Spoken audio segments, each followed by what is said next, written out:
Testing, testing, 1, 2, 3. Hello, Kia, it's me.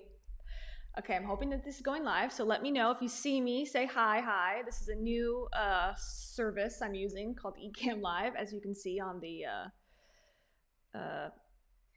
logo. Oh, there I am, okay. I can see your comments. They're coming in. I see highs and hays, okay. So this is the first time I've gone live on KeyasWorld. Usually I try to get all my thoughts together before I go and make a video. But as you probably know, if you're here at this fine Monday morning hour, or I guess it's always morning here because we're East Coast. So you probably already kind of know the tea, but you want to break down. You want to know like what's going on a little bit deeper. So this is the spot. This is the place. I could not wait any longer to talk about it. So welcome to my stand-up desk studio. This is like a little more in-depth than you usually get into my house. Here's my latest paint by numbers artwork, as you can see. And thank you for filtering in. You can hear me? We can see me? Yes, perfect. Oh yeah? Well, that's a little donut light behind me, so it's not quite showing correctly. But we're gonna work on the live streaming and we're gonna get it going. And you can also watch Camila and I on our other channel called Cringefluencers. And we'll be doing probably going to talk about this again on Thursday. So if you love this live stream and you just cannot wait for more, check that out, follow that account. But today we're going to talk about it a little bit in depth. We're going to go through why Dave Hollis is leaving the internet. Oh my God. What am I going to do? Honestly though, what am I going to do with my life? Like, what am I going to do with my life? I have nothing else going on other than following what's going on with Heidi Powell and Dave Hollis. But I have a feeling that he may be back, or we might know about his life via Heidi. So let's get started. Let's just talk about what's going on. So there's a lot to cover. A lot has happened since, Friday? Like, I feel like in this world of the Hollises, I feel like there's no shortage of things happening. So basically, this whole thing began, honestly, this whole thing began when they got divorced, when they announced a divorce in 2020. So Rachel Hollis and Dave Hollis came to the internet on Instagram and said, oopsies, just kidding, we're getting divorced out of nowhere. And then it's been a literal downward spiral ever since. Toiletgate came after that.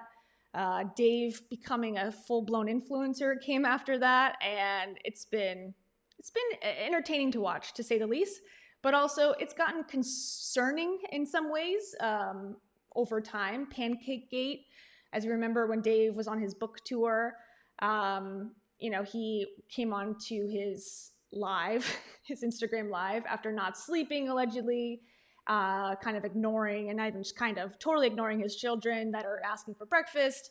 He did not seem like himself, or at least the self that he presents to the internet. That was kind of like a huge red flag.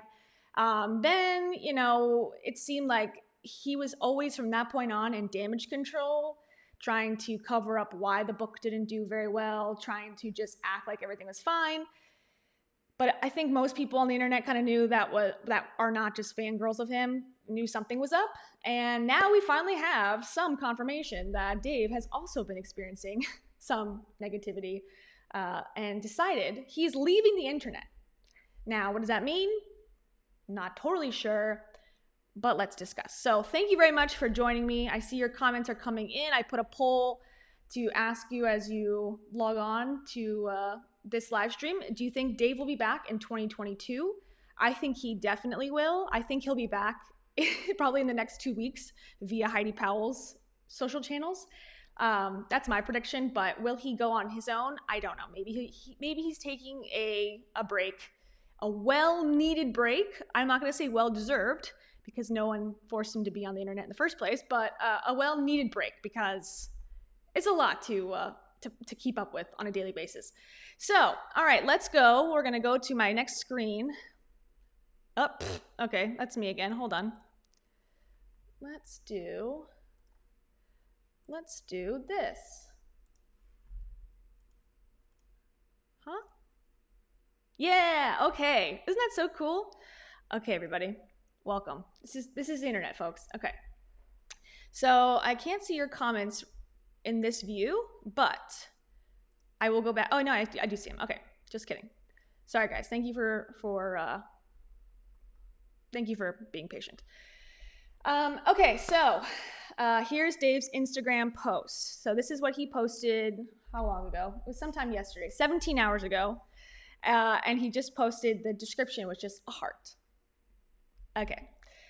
So he says, this is really hard. Okay. This is a really hard post for me to write, but I need to. Totally agree. It's just hard for me to read, apparently. And before I go even further into this, I just want to say that, again, Dave doesn't have much originality, took this directly from a Rachel Hollis apology textbook.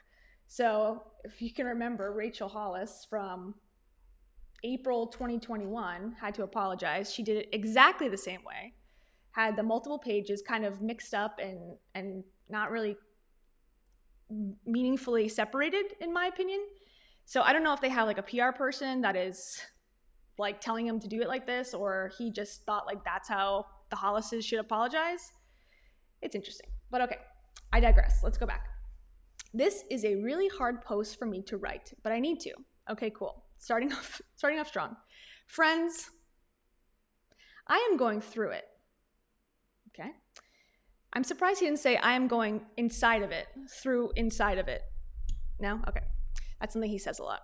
Friends, I am going through it. Contrary to how it may seem, and contrary to how I feel, I'm expected to show up as the happy person you know me to be. God, this is already a long sentence. Okay, let's start over. Let's start from the top. I need to understand. Okay. Friends, I am going through it. Contrary to how it may seem, and contrary to how I feel, I'm expected to show up as the happy person you know me to be.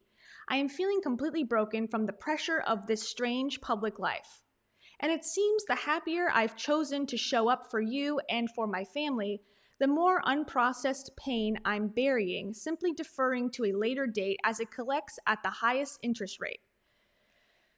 Okay, so that's page 1.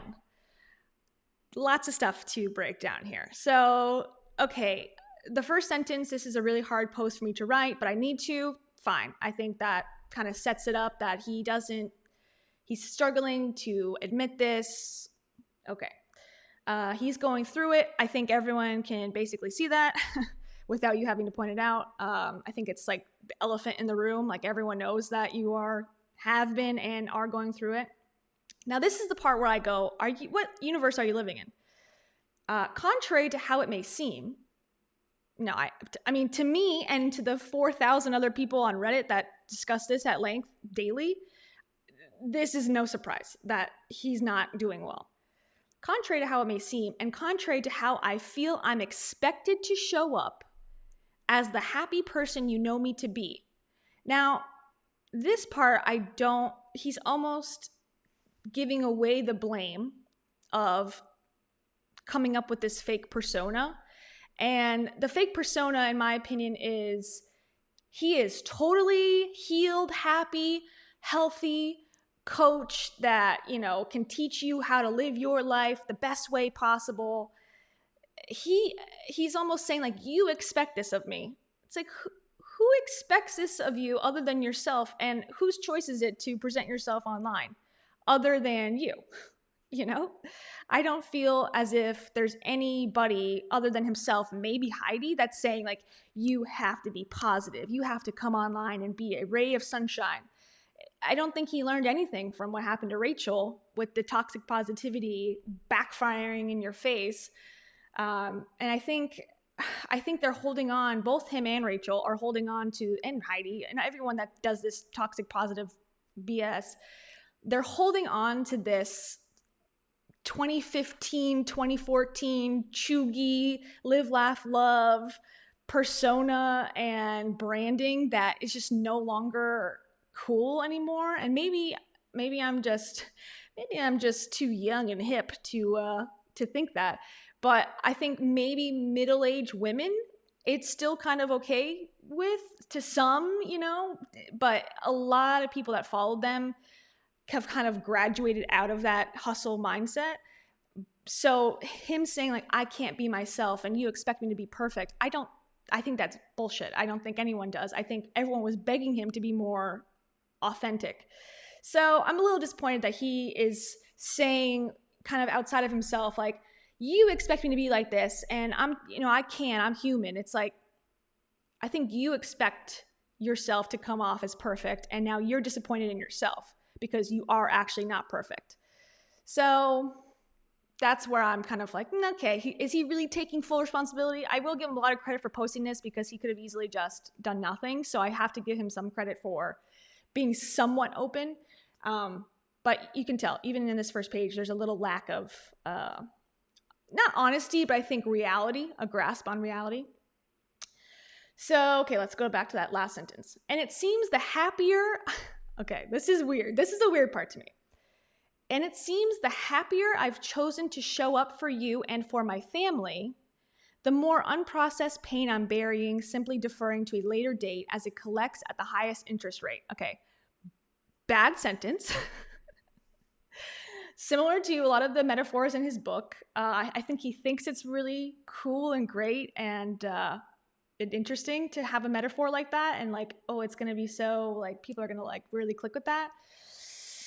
I don't know if I think that, but okay, so the happier he chooses to show up, so he's choosing joy for us for some reason. Okay, I don't know why you feel like you have to do that for us, your friends, but all right. And it's not even like we're friends, we're strangers on the internet, but parasocial relationships are real and alive. It seems the happier I've chosen to show up for you and my family, the more unprocessed pain I'm burying, simply deferring to a later date as it collects at the highest interest rate. Okay, so to me, that means the happier he pretends to be on the internet, the more it actually is bothering him deep down, or the more he's unable to actually come to grips with what has happened. So I think, again, it could have been said a lot simpler and a lot better, but at least he's somewhat acknowledging it. Maybe in a year from now, he can come back and say, okay, I felt this way back then and a lot was going on, and he can be more honest. I think he's like close to the edge of honesty, but he's still holding back because he's probably concerned about money. And that's something that Rachel has said before, that he is way more pragmatic than she was, or she is. And she's more someone who's like shoots off the cuff, and Dave is more of someone who plans a little bit more carefully. But let's continue. Page 2, everybody, page 2. I've made the very difficult but necessary, okay. Now I need to talk about Dave's writing. I mean, as a New York Times bestselling author, he struggles so hard with his writing. Okay, but I'm gonna read it and try to digest it as he intended us to do. Okay. I've made the very difficult but necessary for my mental health decision to pull completely away from social media while I put in the hard work and figure out what's at the root of my sadness. Dave, you can choose sadness if you want. It's okay. You can choose it, apparently. My anxiety, my depression, all of the things that are so freaking hard to admit here to you all as you've generously welcomed me and my life changes with kindness and compassion. Okay, wow, that is 2 sentences, folks. This whole page of text is fully 2 sentences. Okay, let's start from the beginning. I've made the very difficult but necessary for my mental health decision to pull completely away from social media while I put in the hard work and figure out what's at the root of my sadness. Okay, I am no mental health counselor or therapist or life coach. Not that I believe in life coaching in the sense of that's what you need for your mental health, but I am none of those things. If it was just as a bystander, I would say the root of it is that you got divorced like 2 years ago, not even less than 2 years ago, and your life has been chaos since. One of the things that I was working on this weekend was I was going back, and I want to get through this message, but I went back and looked at some old posts from Rachel about Dave to see how she spoke about him prior to the divorce.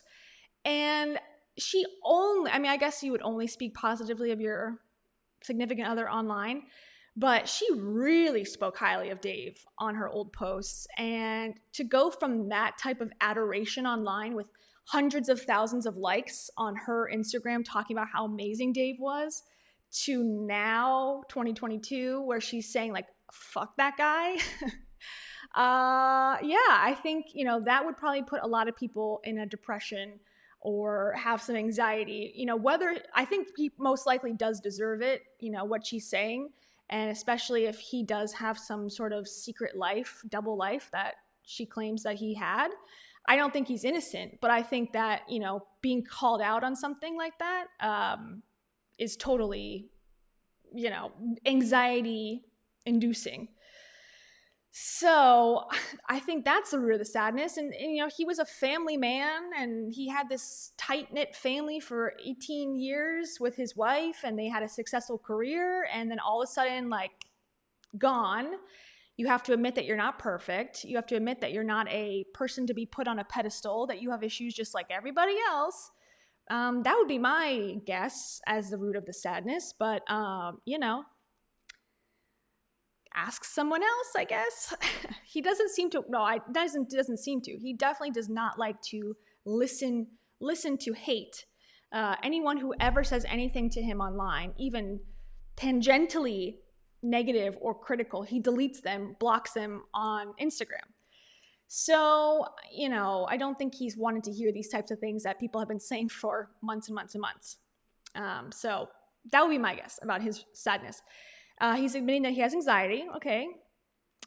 Depression. That's kind of, it kind of seems like obvious based on some of the posts and things that he makes or the way he looks. I don't know. It's hard to tell when someone's depressed, but I don't think it's like such a far stretch to think that he's been depressed for the last year or so of his life.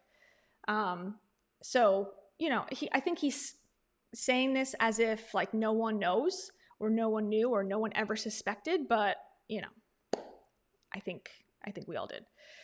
All of the things that are so freaking hard to admit here to all of you, as you've so generously welcomed me and my life changes with kindness and compassion. I guess life changes, I'm assuming, means the divorce and dating Heidi within a couple months.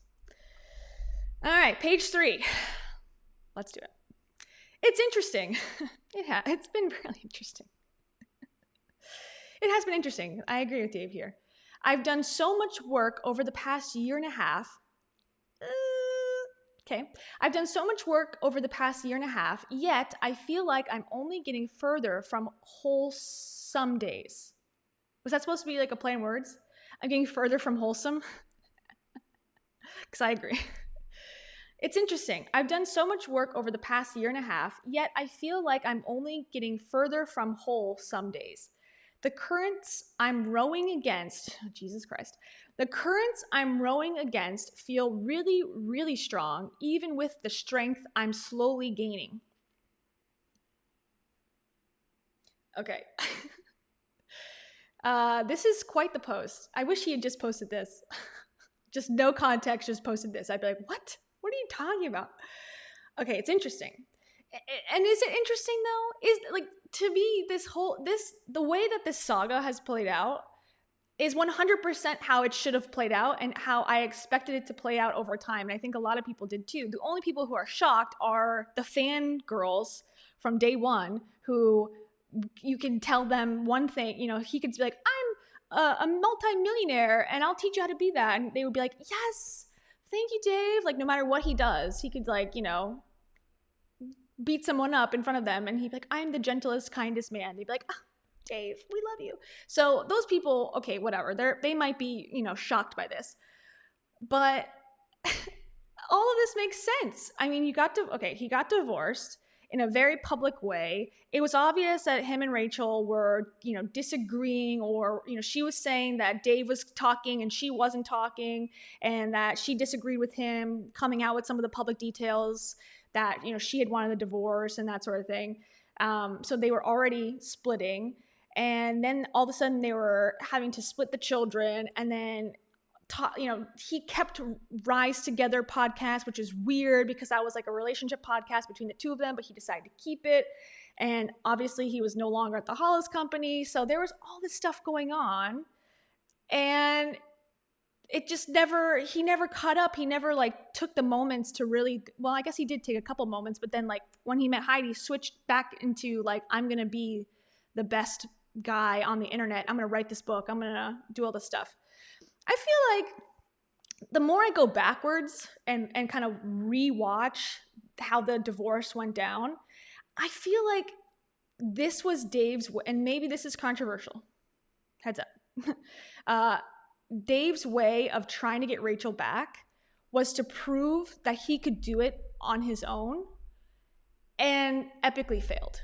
Now, why do I think that? Well, and why do I think he wants to get her back or wanted to get her back at the beginning? If you remember correctly, Rachel was telling him over and over again that if he doesn't grow, they're going to break up. They're going to die. That's her whole thing. If you don't grow, you're dying. She took him to Tony Robbins and said, you better shape up or ship out. No pun intended. And I mean, pun intended. And he, started to get into the personal development space. After that, he was inspired, or he was pressured somewhat by his wife to get involved in this stuff and like this personal growth behavior, which is like, never be happy with anything, just continually strive to earn more money and bring in more clients and have more fun and happiness and all of your friends. Have an exceptional marriage, not an okay marriage, not a great marriage. So having said that, I feel like when Rachel was like not happy with his progress and decided like, I'm out, I'm divorcing, which I think, good for her. I'm not saying that was the wrong choice. I think, obviously even with the new information coming out that maybe he has some sort of other issues, it makes a lot of sense. However, I think in his mind, he was like, okay, he wanted to go to couples counseling. She said no, apparently, according to him. She was just done and she wanted to be out of it. But I don't know if it was maybe in his mind, even if they had been drifting apart for a long time, maybe he thought that they had a second chance somewhere, and that if he just proved that he could be this partner to her, this like equal guy that also can hold a conference by himself, that he's not a leech to her success, maybe that would have attracted her back. But I think as time has gone on and things have developed, 100%, I don't think they're ever getting back together. And that would have been a great story, I think, if they would have gone that route for marketing purposes.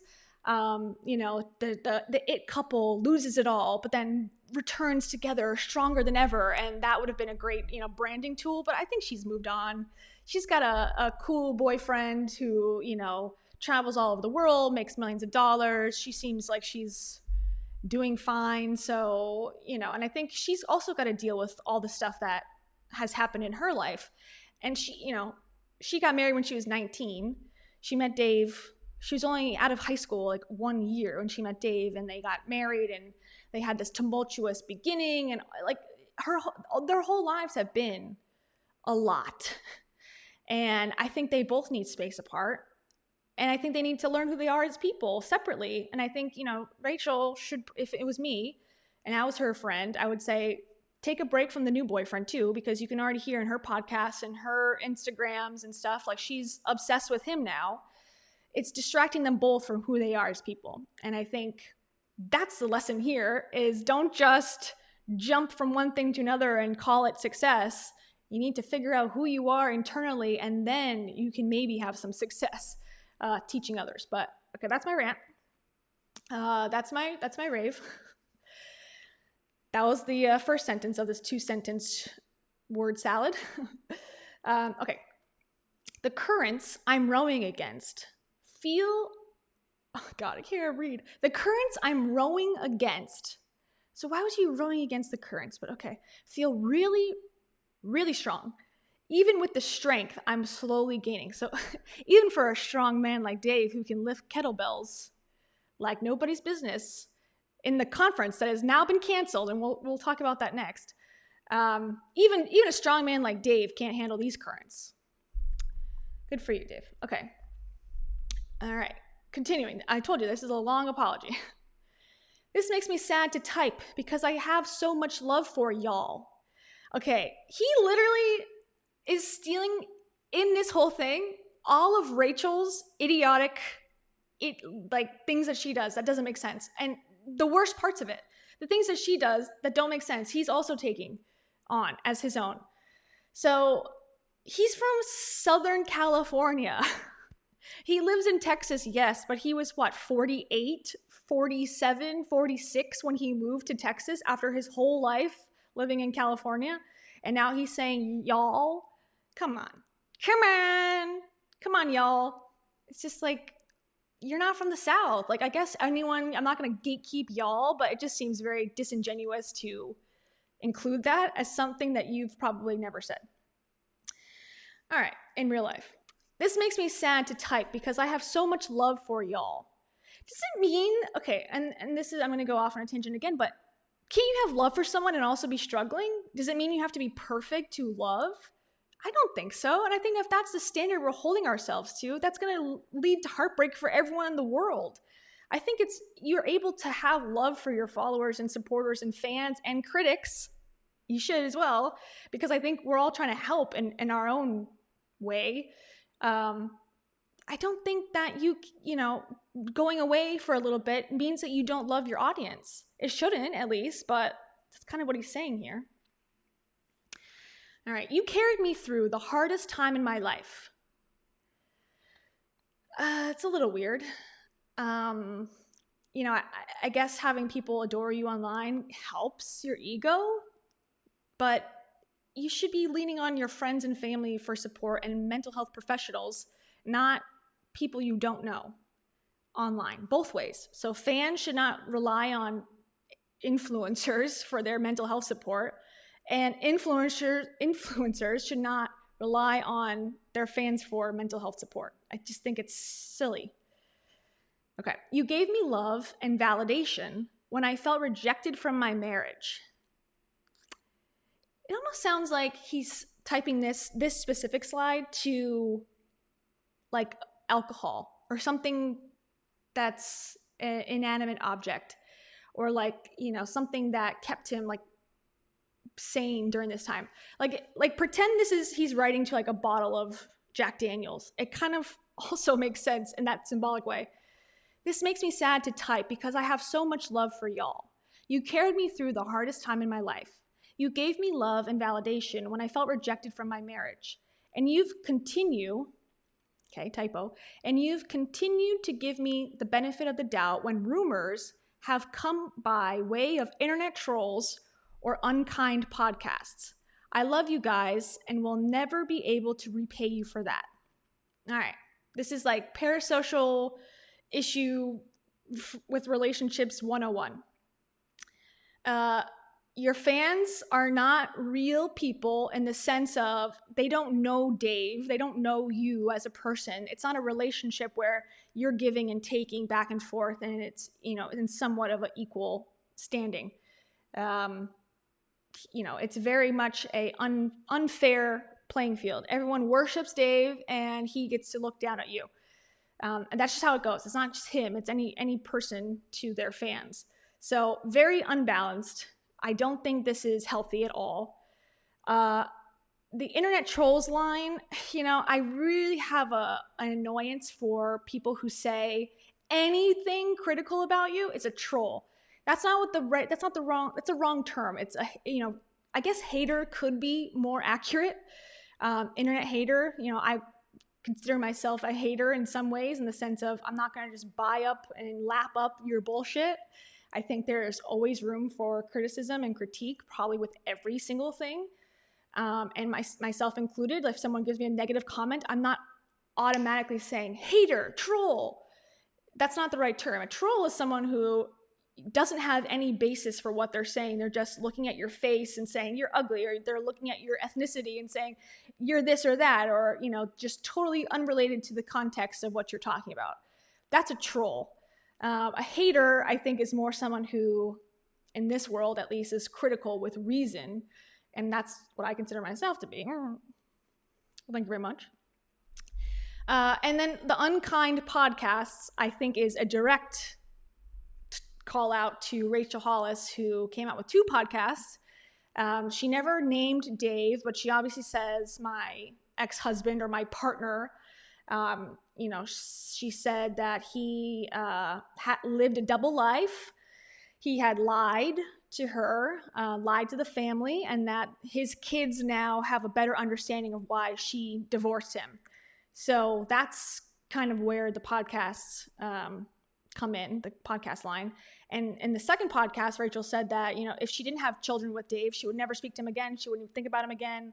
She was that much over him. Whether that's true or not, I have my doubts, just going back and watching and reading some of her old posts about Dave, because she seemed to, at least in the public eye, like worship him in a lot of ways. But that's what her podcast said in that context. Next page. God, we're still going on this, he's leaving from the internet. I'm still on this. Okay. I appreciate the concern many of you have shown over the last week when I began my journey. So he began his journey last week. Okay. I was trying to hold both, working on me and being here for you and Heidi and all of my other obligations. But I realized this weekend, both in a situation like this is not the healthiest. Okay, so here we are going to speculate once again because Dave does not clarify and I have no insider information. So this is 100% speculation. I have no idea what's actually happening. This could all be, a ruse. I don't know. But the speculation is Dave and Heidi, according to Heidi's own Instagram, this is confirmed because I watched it with my own eyes. They said that they were in Newport Beach for one night. Okay, this was like 2 weeks ago or so. And then the next night, the next day, Heidi leaves and Dave he starts posting from Texas. So everyone assumes kind of that he's back home. But then if you start watching the posts that he made, they seemed old. They didn't seem correct. They seemed like he posted like an old ad. He posted some footage of his daughter Noah that looked like footage he had posted weeks before. His outfit from the workout looked different. So people started speculating that he was not where he actually said he was, or didn't say he was in Austin, but he insinuated based on his post that he was in Austin. And then all of a sudden he was showing pictures of him with Mel Robbins. Mel Robbins lives in California. And then he posted, or Heidi, again, Heidi Powell, his girlfriend, posted a image of him and her and another person on a Zoom call where the background of where Dave was, someone online matched it with a recovery center in California owned by someone who Dave personally knows. So that's that whole thing. Now, a lot of people have issues with speculating about his mental health and where he was, and I don't think that's wrong to think that maybe that crossed a line. However, I think as someone who is claiming to give, some level of mental health advice and then to be in a mental health facility and not be forthcoming with that, I find that a little bit unfair. And I think that if he wanted to take a break from social media, everyone would understand. I think the fact that he was trying to mislead people to believe that he was somewhere where he wasn't, that's where I kind of was like, I don't know if that's fair, because that's not giving people a full understanding of who you are. And if you're someone giving advice about your life and you're not even telling them where you're getting your help from, it could lead people not to want to seek help as opposed to seeking help. So that's where I kind of stand on that. I don't mind if you disagree. It's also where I have, there's certain lines where I have with, Dave showing his children. I show the children on my YouTube channel because I feel like if it's available on their platform, it makes no sense for me to blur their faces and then you go to his platform and watch it raw and give them more engagement. So a little bit more controversial than some other creators might be, but that's where I stand on those two issues. Anyways, so I think here he's almost confirming without confirming that yes, the last week he's been somewhere working on his mental health, as he said in the beginning of this whole 17-page post. So I think that's him kind of confirming like he's doing the work in a more intensive way. Okay. But I realized this weekend, both in a situation like this is not the healthiest. Yeah. And the one thing too, to go back for a second, he mentions Heidi by name here, which I find interesting. He was trying to hold both, working on me and being here for you and Heidi and all of my other obligations. I wonder, he almost holds you, a stranger on the internet, and Heidi almost at the same level, which is interesting, that he would call her out by name, that he was trying to be there for her but didn't do it successfully. So to me, it's like, is this a breakup? Is this, he failed her in some way? Kind of like, again, teeters on the line of like coming out with it, but then jumps back. Okay, here's the actual announcement. I'm going to be pulling away from everything. Wait, oh God. I'm going to be pulling away from everything but myself. Okay, that's good. And my therapists for a while.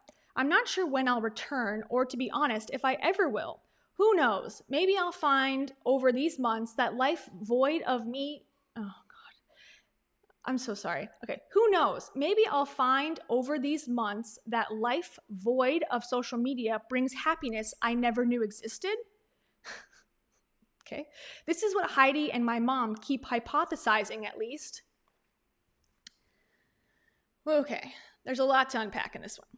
I'm going to be pulling away from everything but myself and my therapist. How could you pull away from yourself? I guess that's like, you're going to just focus on everyone else, so you're not going to pull away from doing that, I guess. Okay. And my therapist, great. And I love that he said therapists and not coaches. I think therapist is a very important word here, and I hope he means therapist when he says therapist. And it seems like the facility that he may be in, or that he's been affiliated with, at least on podcasts, the guy who owns those, they seem to be run by licensed mental health counselors, like actual therapists, not log in for $100 and get your coaching. This actually seems to be a good therapist, and meaning like, okay, an actual licensed person. I love that. Please, that's very important to distinguish in today's world. I'm not sure when I'll return, or to be honest, if I ever will. Okay. I wonder what he'll do then. Like, will he try to go back to corporate? Will he, because he's going to have to go on the internet again, or on social media, if he's going to continue to do the type of work he's doing with fitness challenges, conferences, all that is influencing. So how are you going to do that without having your social media? So I think he's almost saying like he might just be doing something else, which I think would be a great thing for him, honestly. I think he needs at least a break, if not going away forever, because it's not working. I mean, if it was going to work, it most likely would have worked already. And if it hasn't worked yet, he's going to have to completely rebrand and be honest fully, which seems to be a little bit, even with this, apology and being open, seems to be a little bit of a problem for him.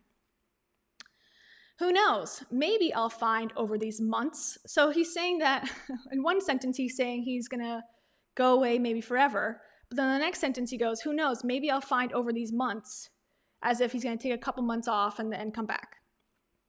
But, who knows? Maybe I'll find over these months that life void of social media brings happiness I never knew existed. Dave is an older man. He didn't grow up with the internet and social media. I mean, Facebook came out, in 2006, 2007? So he's had a long life before. I think he was married before Facebook came out. So are you saying that your life sucked before? That you didn't have happiness before? I think that's maybe he's forgetting that life happened much before social media, and maybe it wasn't as exciting for him because he didn't have people that were worshiping him as he does now. But it's kind of weird that he's saying that he never knew existed. You had children before social media. I think that they would bring you happiness, I would imagine. Again, bringing Heidi up in a very odd way. This is what Heidi and my mom kept hypothesizing, at least. I wonder because Heidi, if you know Heidi Powell, she's on Facebook or Instagram 24 hours a day, posting constantly. And weirdly posting even about her ex-husband, Chris Powell, fairly often.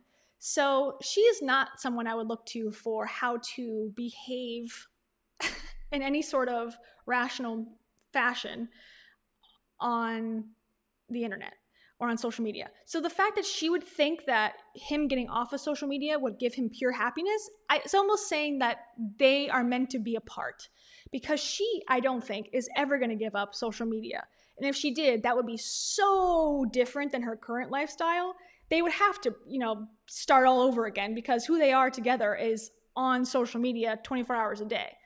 So I wonder if, Heidi hypothesizing that this will actually bring him happiness is because she's not bringing him happiness. So she's saying, well, maybe without me and without social media, you'll finally be happy.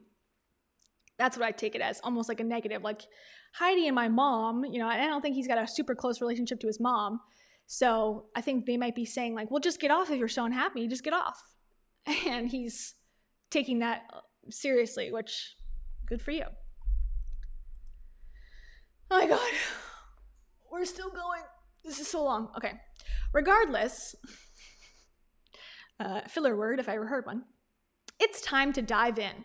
Time to process these last few years of a move from California to Texas, from the pride of being someone inside of corporate to another's husband in small business, from married to my best friend to feeling rejection from divorce, from not being fully emotionally ready to date to not wanting the love of my life to waltz by me because of my unreadiness, and from private life to what feels like a very public one. Okay, this might be the most juicy one of all. Regardless, it's time to dive in. Okay, so he's still keeping in the nautical theme, which, please stop. Time to process these last few years of a move from California to Texas. Okay, so we're going way back. We're going like beginning of Hollis Company, basically.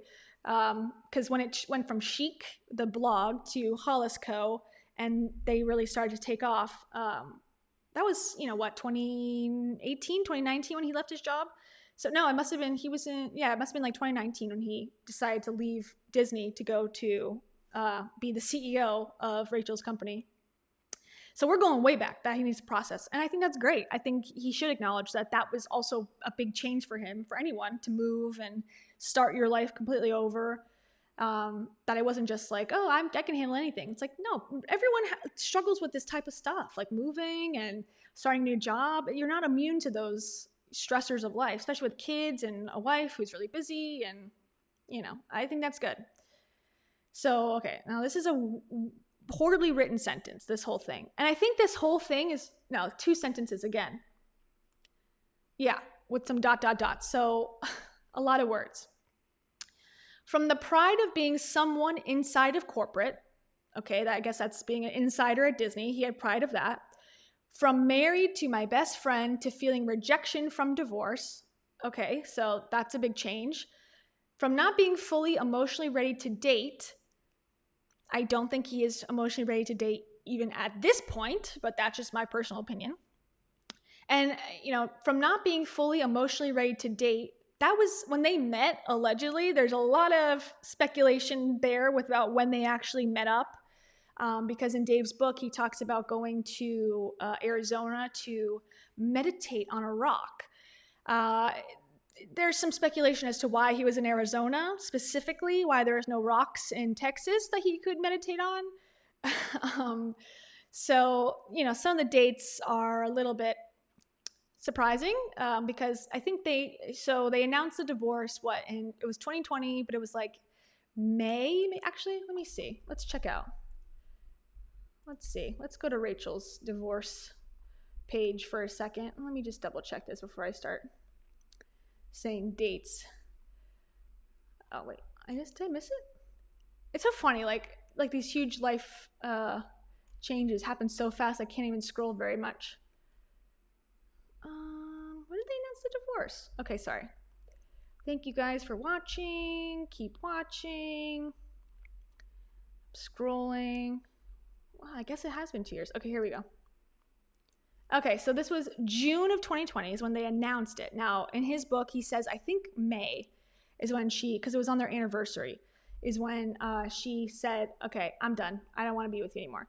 So that's June. I think Dave and Heidi claim that they met in July. So that's 1 month, 1 or 2 months after Rachel dropping the bomb.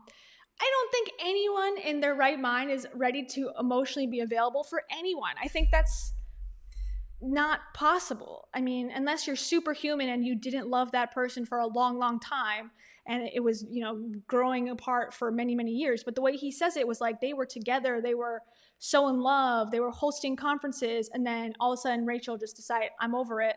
And then now he has to deal with that. I don't think anyone in that circumstance should be ready to date someone so seriously within 2 months, 1 month of time.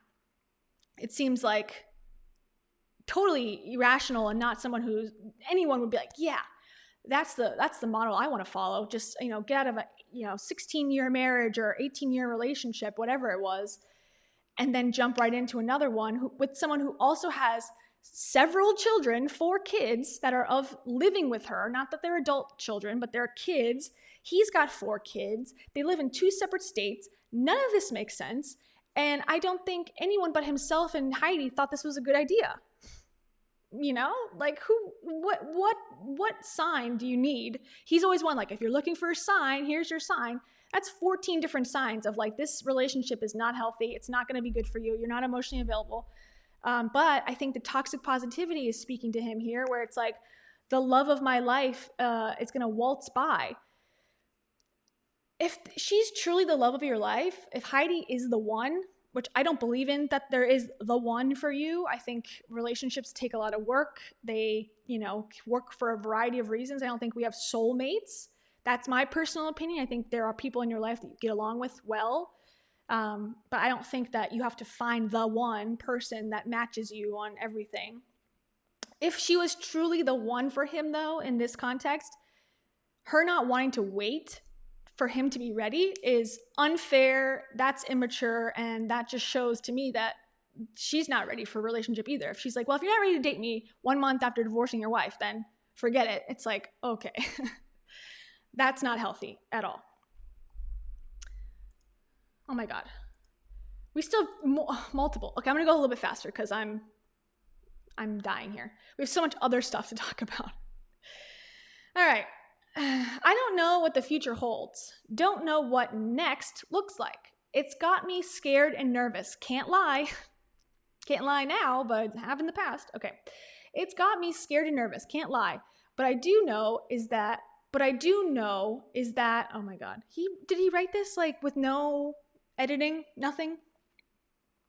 But I do know is that all great things are the result of leaving your safe harbor and working through struggle. Head on, here I go.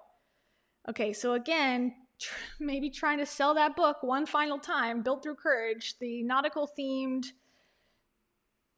thing that no longer makes sense anymore because he was claiming that, through the book that he had the hardest year of his life, which resulted in the best year of his life.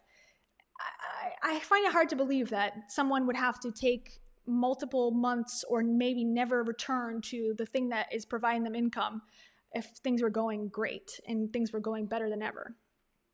But he's still bringing those nautical themes back up, which I find odd. Like, if you're really going to be authentic here, why would you include that? But okay.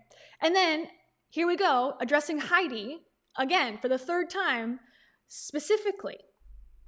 Heidi, I appreciate you. Your ability to hold space for my humanness while keeping me accountable is beautiful. So grateful for your support. There's never a convenient time for this work, and you've been the best teammate, never infusing guilt, only helping me feel safe.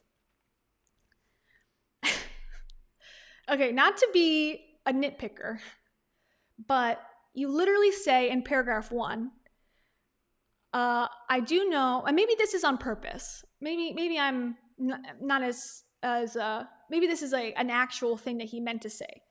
So he says, but I do know is that all great things are the result of leaving your safe harbor and working through struggle. Next sentence or the next paragraph, There's never a convenient time for this work, and you've been the best teammate, never infusing guilt, only helping me feel safe. So he knows that leaving your safe harbor is where the work happens, and Heidi makes him feel safe. So is this like a very extremely convoluted way to say that he is leaving Heidi his safe harbor? I don't know. What do you guys think? I wish I could put a poll on now, but type in the chat. Do you think what I just said is accurate, that this is Dave's way of breaking up with Heidi and he's publicly announcing it because he doesn't want to get DMs like, oh, are you guys broken up? Are you guys broken up? But like also he could be way more clear than what he is saying here. But do you guys think this is a breakup announcement? Let me know in the chat. I'll be watching. Okay. In the meantime, we'll go on. And here we go to his ex-wife. Thanks to Rachel for the immediate voice of support when I called 3 weeks ago and the quick offer to lean in with additional time with the kids. I know this is hard for you. Okay, I'm reading your chats. Yeah. True. I agree. Yeah, I think everyone's kind of saying like, yeah, he's not clever enough, bad writing. He just forgot what he wrote. Okay, yeah, probably. I gotta gut check myself sometimes to see if I'm like, if this is actually like a deep thought or if it's just bad writing. So thank you for keeping me accountable. Okay, but let's talk about Rachel. This is interesting. Thanks to Rachel for the immediate voice of support. So this is, okay, I think this is his way of establishing a timeline to show that she's a jerk. And I'll explain why. Thanks to Rachel for the immediate voice of support when I called 3 weeks ago, and the quick offer to lean in with additional time with the kids. So she released 2 podcasts last week. So that would insinuate that he had spoken to her and was authentic with her, telling her that, you know, he had to go to this treatment facility. Maybe that's what we're insinuating here. I don't know, again, for sure, just guessing, putting the pieces together from internet rumors. So he's establishing that, you know, that he needed time away from the kids at the bare minimum, and that she said, yes, that's fine. She'll take the kids for longer. But for her to know that he was going through this and then put out those 2 podcasts, I think makes him try to feel like, oh yeah, I feel sorry for me in this way. You know, she was being a jerk because she knew in advance. It's not like he secretly went to this thing and didn't tell her, 3 weeks ago. So I think that's to show like, see, I'm not a bad guy. She's a bad person for putting out those podcasts. And then the line of, I know this is hard for you, I think it could be taken several ways. Just generally, it's hard, you know, to have your ex-husband kind of go through this and whatever. But also I think, she's never been one to love time with the children. I think she loves her kids. I think she has grown, and she said that her little kids have been hard for her, and that over time she's kind of like developed a better bond with them as they've gotten older. But, if you read her old blogs, which I did this weekend because I have no life, she talks about wanting to open up a bottle of wine because she went to the museum with her children because it was so stressful, and that she doesn't really like going to sports, events with them, and she doesn't like it.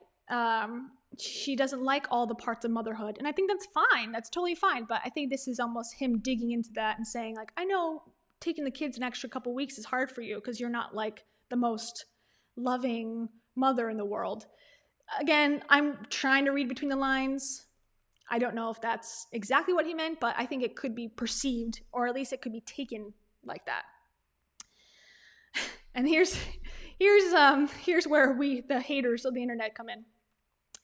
To the joy of gossip on the internet, all my skeletons are known.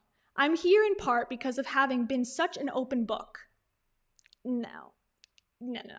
I don't agree with that. I think that is him trying to give out the persona that he's been open, but I don't think he's been open. He's been open. It's, what do they call it? Manufactured authenticity, where you give up some of your flaws that are more palatable to people, that are more, you can say that you've gone through something hard, but it's not turning a lot of people off in mass, but you hide the real stuff. I think that's kind of what he's a part of, but I don't know for sure, obviously.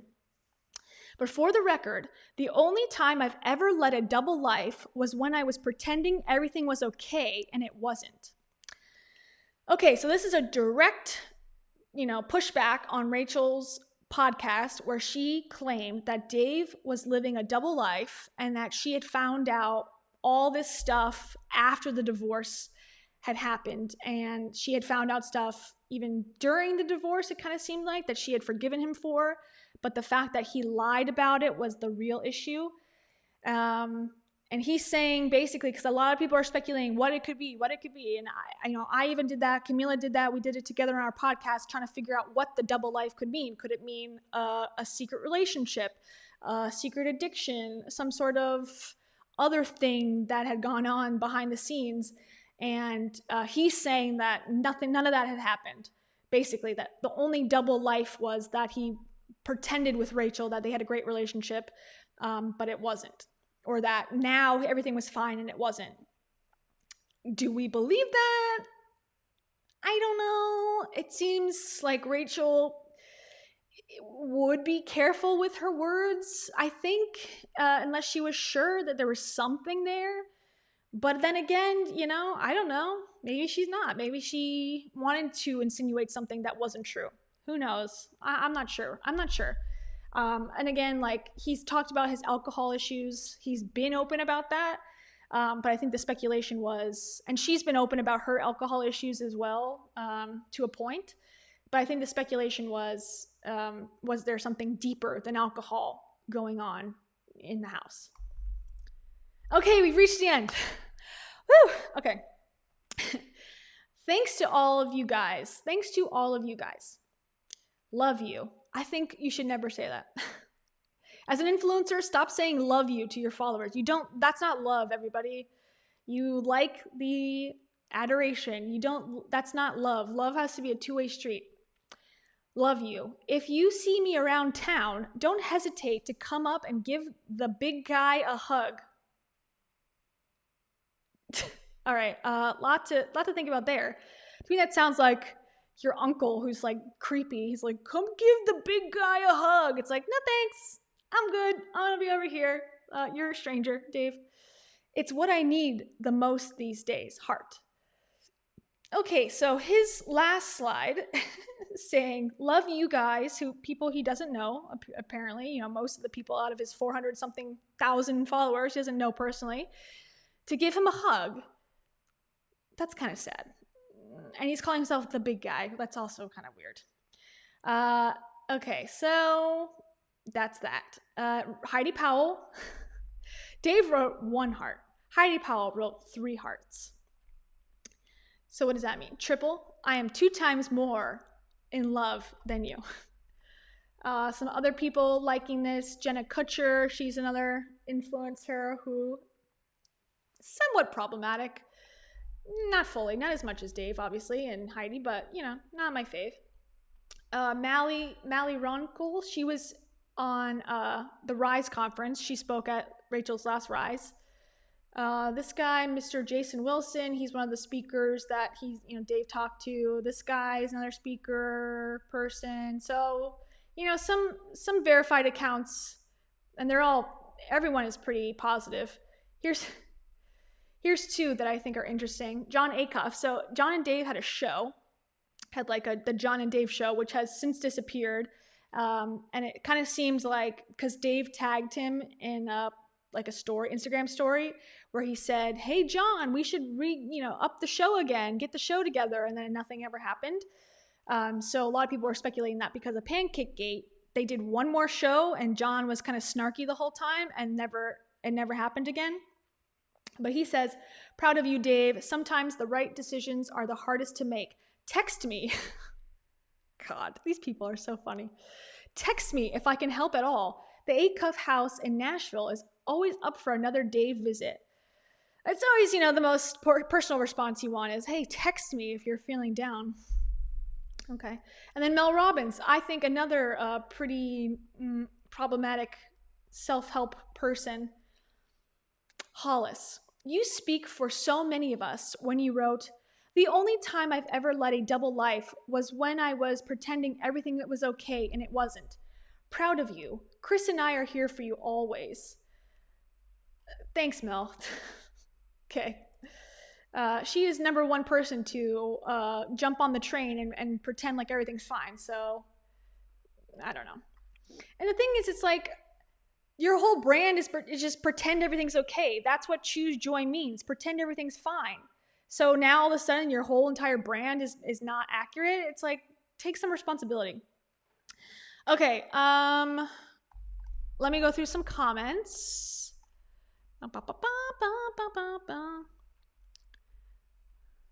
Okay, thank you guys. Thank you for being so talkative. I love it. Okay, I'm gonna go back and look at all these in more depth, but that was Dave's going away from the internet. So that's that.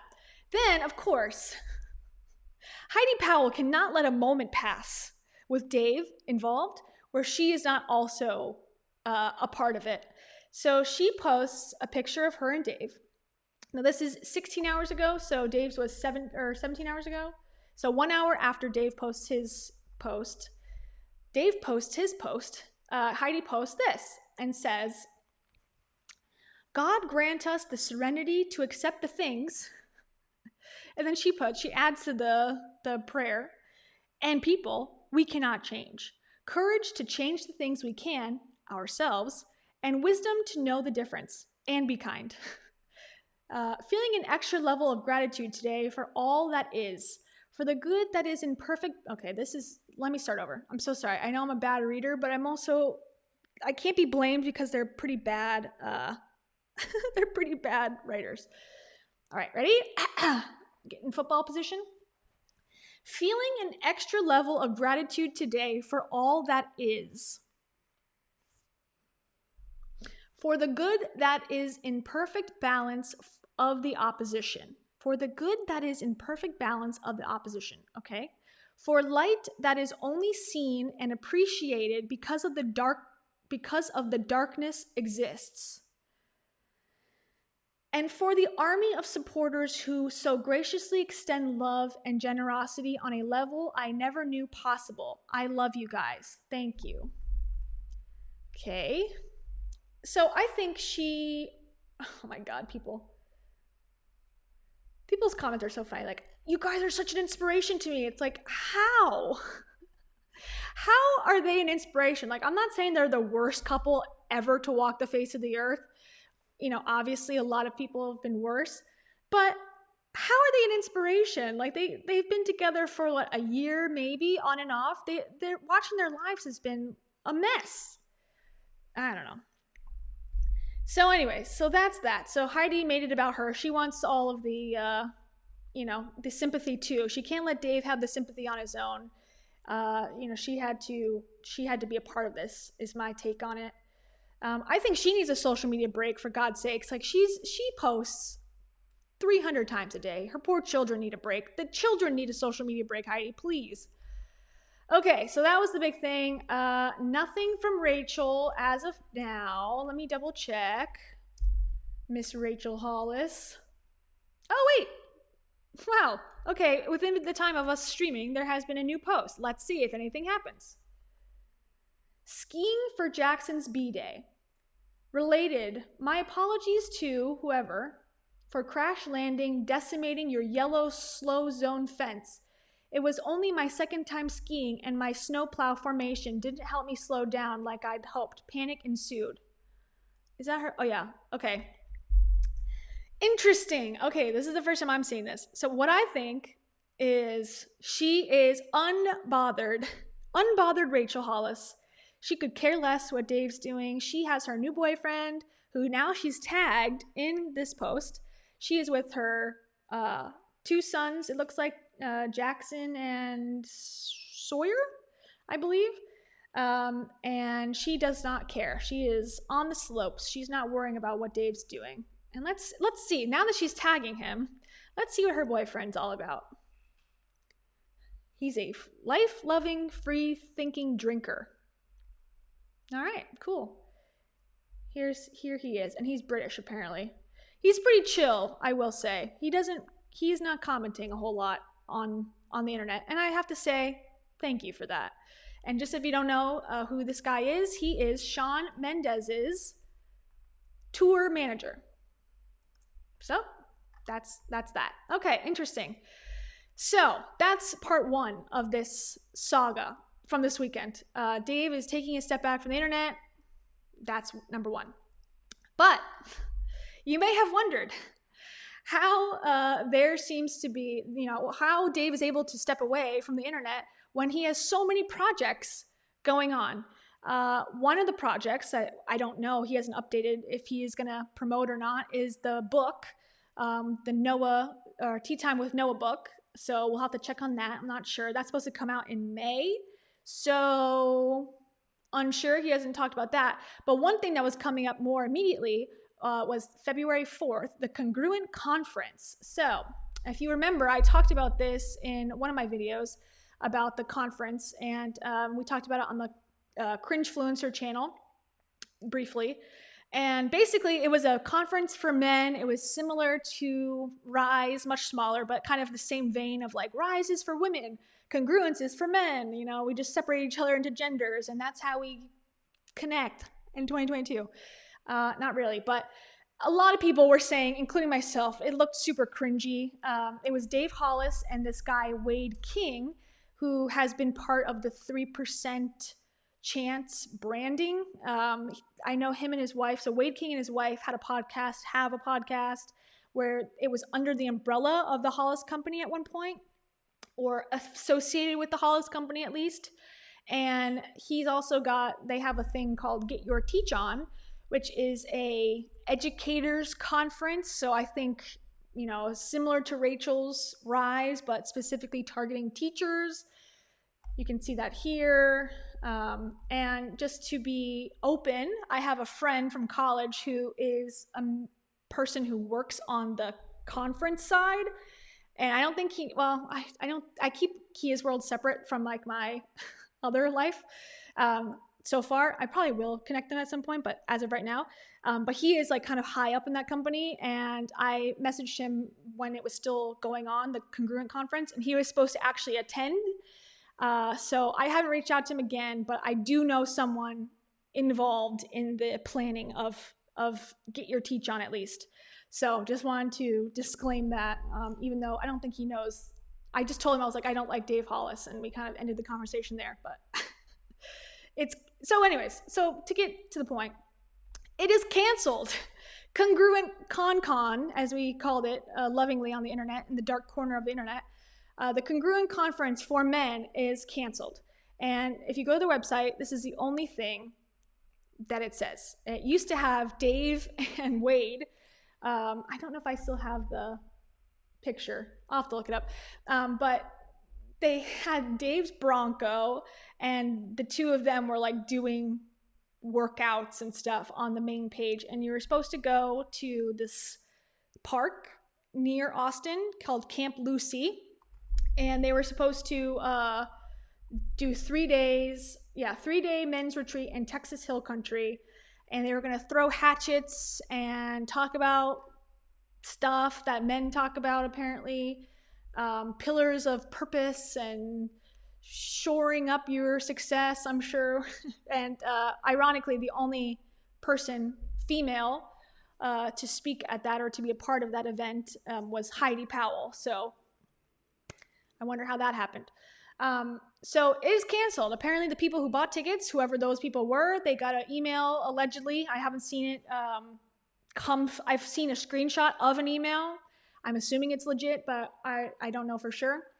But the email said, they had to cancel because of Dave's, something going on with Dave. They didn't say that he was in a facility or something, but he was exploring something. I'll have to figure out what exactly it said, but basically it was like Dave was exploring his emotional health and that he needs to do that right now, so they're canceling. But that if you booked a hotel room on premises, that they're going to keep that open for you in case you want to check out the camp without the congruence. If you just want to go and like throw a hatchet and sleep in a cabin, I guess. So the Instagram page is now private, so you can't see any of the old posts. That's kind of embarrassing, I think, because even if it's canceled, shouldn't you put like this event has been canceled and just leave everything. But I think that they're worried, and they already had turned comments off because people were like, what is this? This is stupid. So they had, turned off comments already. They were still trying to sell tickets as of like 2 days ago, but then decided like, okay, maybe because Dave's taking a step back. I don't know if he bailed out or what, but I don't know. A lot of missed messages, I think, here. And then even their website, all it is support for existing customers is available at info@congruentlife.com. So I don't think that we're going to see this website pop back up anytime soon. This is supposed to be the inaugural event. So, first of many. And I think this is over. So there you go. Now, I don't know if you can hear this, but I still found this still exists secretly somewhere. I found it online where Dave is promoting it. So can you hear it? Let me know if you can hear it. I'm throwing conference. That's right. In February 4th through 6th, just outside of Austin, Texas. Okay, so whatever. So he's saying here that he's throwing his first men's conference, and that was the Congruent Con. So, and it's funny because I think he kind of recognizes maybe that all his fans are female. So on his website it says the ultimate gift for the special man in your life. So he's really pandering in a way to his female followers. And just so you know, this heart, I always know when he's at Heidi's house because she's got this heart painting on the wall. So he must have recorded this at Heidi's house. So that still exists. I'm assuming someone will delete this at some point. Maybe not. So that is Con. It's done and dusted. What do they say? So that's that. So we did it, guys. The haters succeeded somehow, and in calling out the weirdness. But honestly, I think that let me go back to this, and then we'll look at some old posts from Rachel if you're interested. Is that me? Okay. So hi, welcome. There's my cat, Taro. She's done with this. She's over it. But yeah, I think the conference being canceled was always probably going to happen. I don't think anyone was believing that Dave Hollis is going to give men very good advice. I think, his followers are female for the most part, from what I can tell. I think most of his following comes from Rachel, being married to Rachel and liking him after the divorce, being upset with Rachel. And then Wade is also associated with a lot of women because of his Get Your Teach On, conferences with his wife. So two men who have primarily female audiences trying to pivot into the alpha male space. I don't think it was ever going to work. And I think almost it's kind of convenient that Dave had this personal crisis at this time that they can kind of blame it on. But I don't think anyone was ever going to buy it, regardless of personal crisis or not, in my humble opinion. But, one of the things that I thought would be fun and interesting is for us to go through how Rachel, because I think a lot of people are supporting Rachel, which I think is fine. Her coming out and being a little bit more open, perhaps, somewhat on her podcast about Dave and her's relationship and how it wasn't always sunshine and rainbows. However, I don't want to forget how Rachel used to speak about Dave and about their relationship up until very recent, before they went and divorced. So I spent some time this weekend and gathered some of my favorite old Instagram posts of her and Dave from Rachel's own Instagram that still is live today, just to see kind of the irony or where Dave might be coming from a little bit, about how drastic of a change from the way she used to speak about him to how now she's talking about him in a podcast. And, there's a lot of questions about what she knew, what was going on behind the scenes. And like I said, I don't know any insider information, but you can imagine that she said that, she has been for the last 5 years or so, they've had issues, they were having problems, but I think, like I've said in other platforms, that Rachel's a capitalist first.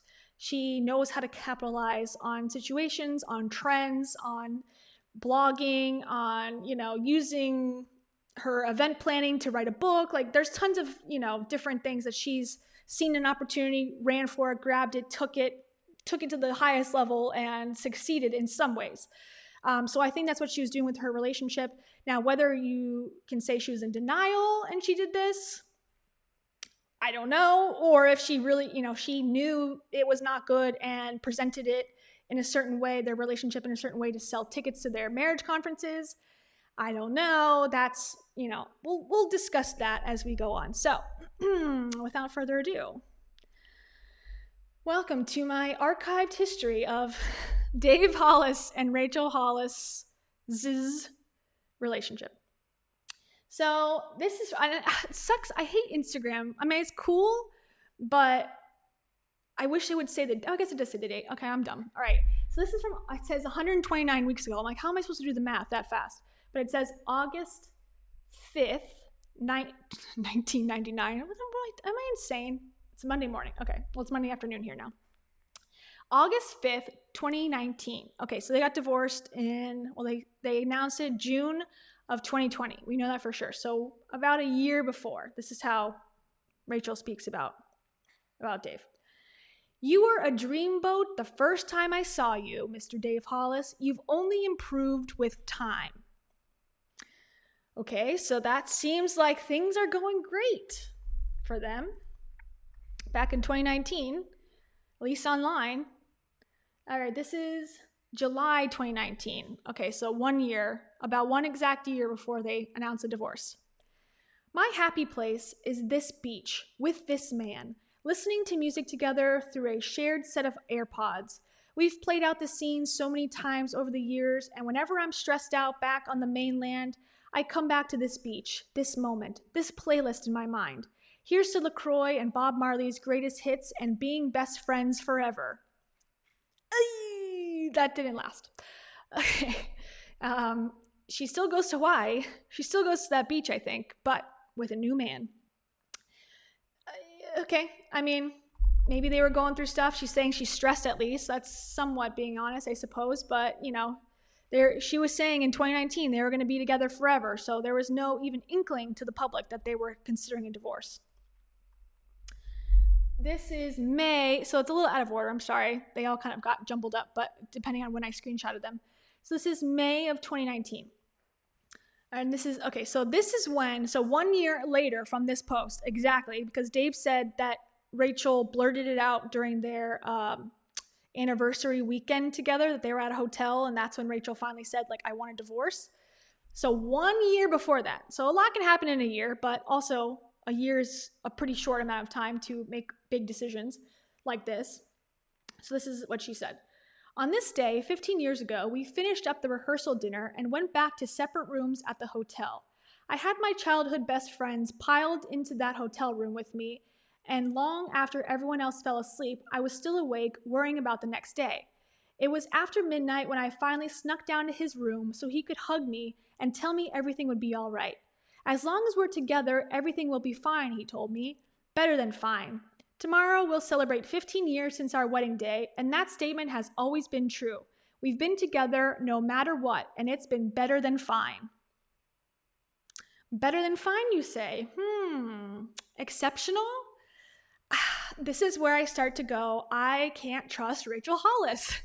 The more that I hear her talk about how bad the relationship was and how many secrets there was, I can't help but go back to these types of posts and go, you weren't being honest with your audience. And I know she thinks that, she's more of and this is what I've kind of come to my own conclusion, that she's more of a business owner in her mind, less of an influencer, because when she kind of came up on the scene, she was an event planner who had a business, so she was the boss of that. She was the boss of a blog and had employees that wrote different pieces for the blog and took photos. And in Hollis Company, she hired 60 people to do the work that a lot of influencers kind of do themselves over time, or have a manager or something. So I don't think she finds it as offensive as we do, or I do at least, that she would put this out there as branding that her relationship is great and perfect and we're better than fine, but then behind the scenes have all these issues. I think she feels like, well, it's my personal life is different than my business. But when you're an influencer, they're really one and the same, in my opinion.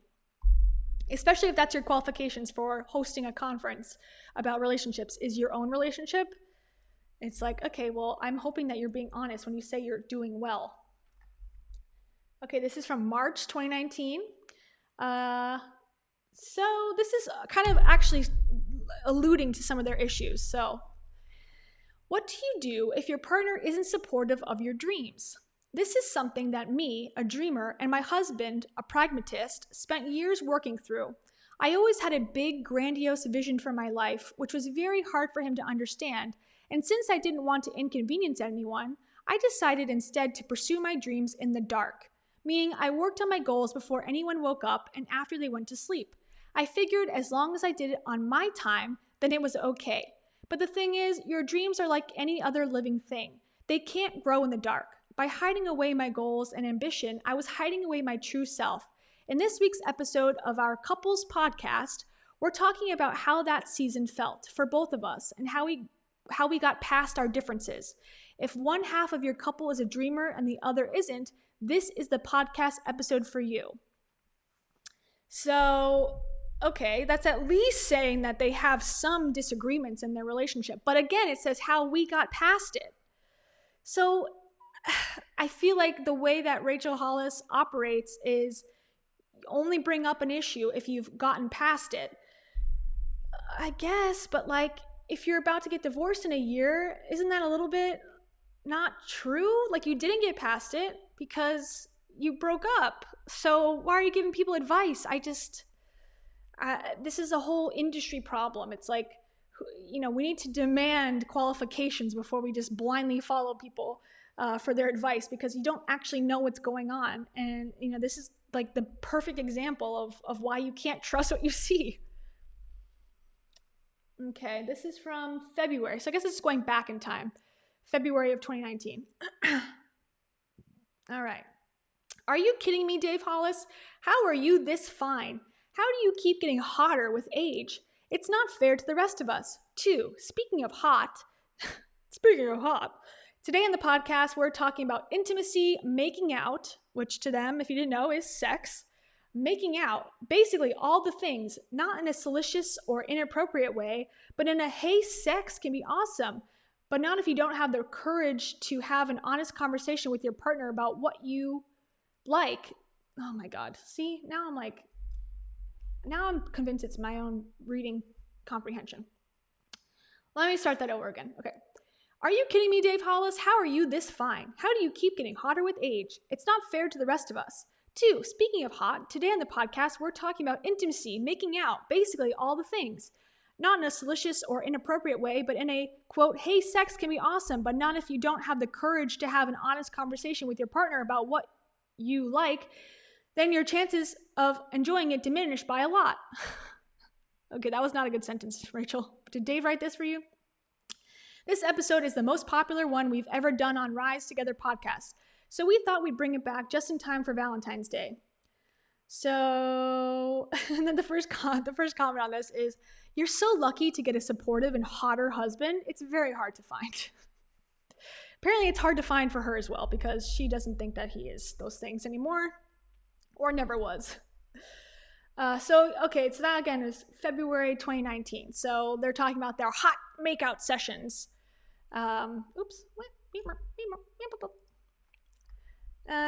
This is when they're talking about, if you remember this photo, they did a video together where they said that they were super fat and ugly here on the left and so hot now on the right, and that they had improved their lives so much, and this is proof of that. This is from 2019 again, January. Dave and I keep seeing all the celebrities doing the 10-year challenge, and we giggle at their transformation because they just look as beautiful and dreamy as they do now. How is this a 10-year glow up? How is this for a 10-year glow up? Oh my God. Back in 2008, we lived off fast food and never worked out. Unless you count this single round of croquet, haha. emoji. This was back when we watched 5 hours plus of TV a day, and my dream of becoming an author was just that, a dream. The journey to get healthy took years. The journey to acquire tools to pursue the dreams of my heart took years. The journey to a thriving marriage took years. Remember, anything worth having takes time. So in 2019, she says, the journey to a thriving marriage took years. Okay. See, that's where I feel the deception comes in. She's calling her marriage a thriving marriage in 2019. That is misleading. Now that we know that some of the tea, it's like, I don't think that that's fair to show your followers that you're having a thrive. It's not true. You're not thriving. You're hiding, all these secrets. Okay. Now this is kind of not off topic. It is on topic, but controversial in the sense of the things that she says. Basically, like Dave doesn't do anything. Dave was in the podcast, not that he doesn't do anything, but that he wasn't a great partner, that he wasn't, supportive of her dreams and that sort of thing. But then you read a post like this and it seems like Dave was a very supportive person, at least during this time, according to her own caption. So let's read this. It's a picture of Dave and Noah. She's here because of him. Someday, when she's old enough to understand, I'll tell her that he was the one who begged me not to give up on our adoption. I'll tell her that Daddy carried Mommy through the 4th round of paperwork, through the 4th year of trying, through the interviews and blood tests, that he gave me his courage when I had none left. Now, is this where Built Through Courage came from, like this post? Because Rachel's saying that he had the courage to continue the adoption? Maybe. After we lost the twins, I didn't have it in me to keep trying. I was so weary and hurt, and I didn't want to adopt anymore. I'll never forget us standing out in the backyard where the kids couldn't hear us, sobbing and telling him that I couldn't keep going. I will never forget that this man held me and begged me not to give up. Quote, our dream of having a daughter didn't go away because it got hard, Rachel, he pleaded with me. When we hold her, we'll know why it took this long. Someday I'll tell her about it. I won't need to tell her that he's an incredible daddy because anyone who knows Dave Hollis knows that, and no one more so than the babies he showers with love. I won't need to tell her how hard he works to take care of his family because she'll see it in every bit of this life we've built, on the back of his hard work. I won't need to tell her how funny he is, how dependable, how supportive, because she'll remember him screaming encouragements from the front row of every activity she does, just like he does for her brothers. I won't need to tell her about why we're grateful for him every day. She'll know her daddy, so she'll get it. But this story I will tell her. It's hers to hold on to. Noah, I'll tell her. Your daddy prayed and hoped and worked so hard to make you his daughter. Of all his legacies, baby girl, you are one of his greatest. Wow. Okay, I mean, this is 2018? December of 2018, so nearly 2019. And I see some of the comments like, yeah, the pancakes did not age well. And so maybe, okay, here's one thought. Dave was all these things when she was a baby. When he was a part of a unit, husband to Rachel, he had his place in life. He felt comfortable, secure. He was those things to his children and had those qualities. And now that he's been divorced and left on the side, he's lost those qualities or lost some of the qualities that he had. So maybe he's changed with time. However, the way that Rachel presented things recently in the podcast is that he has always been kind of a jerk. He's always had these problems. He's led this double life. The children weren't safe in some capacity. That now they understand why she left and those things. So I get confused when I read something like that. I'm like, it sounds like he's this great, awesome guy.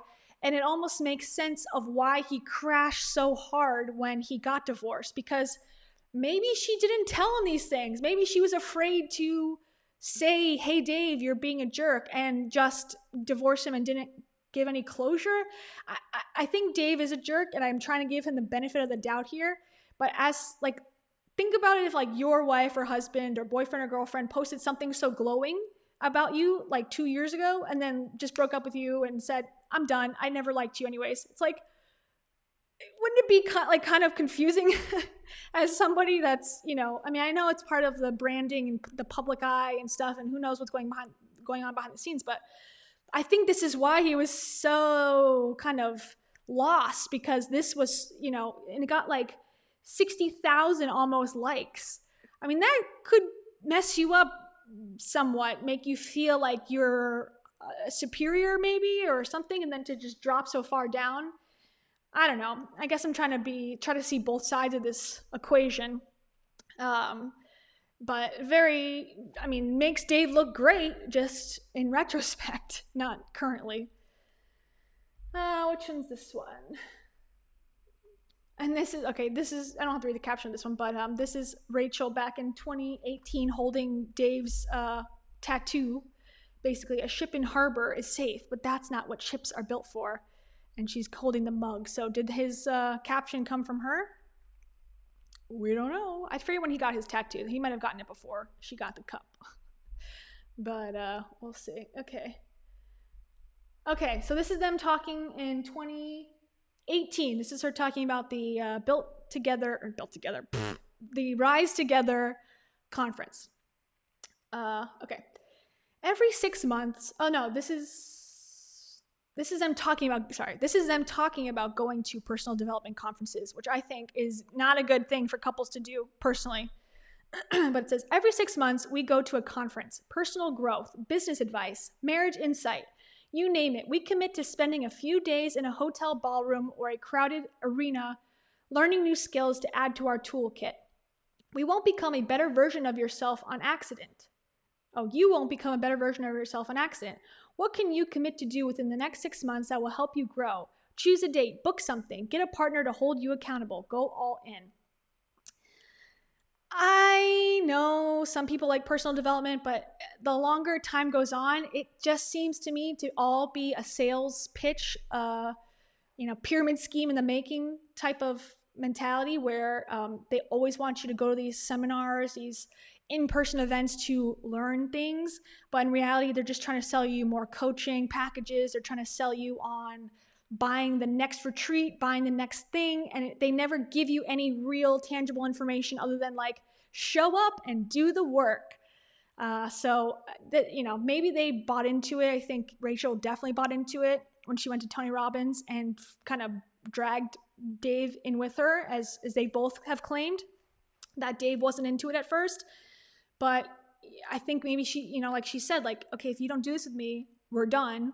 He tried and it still didn't work. So God, I'm like, am I defending Dave Hollis right now? Am I trying to give him like more credit than he's due? Okay.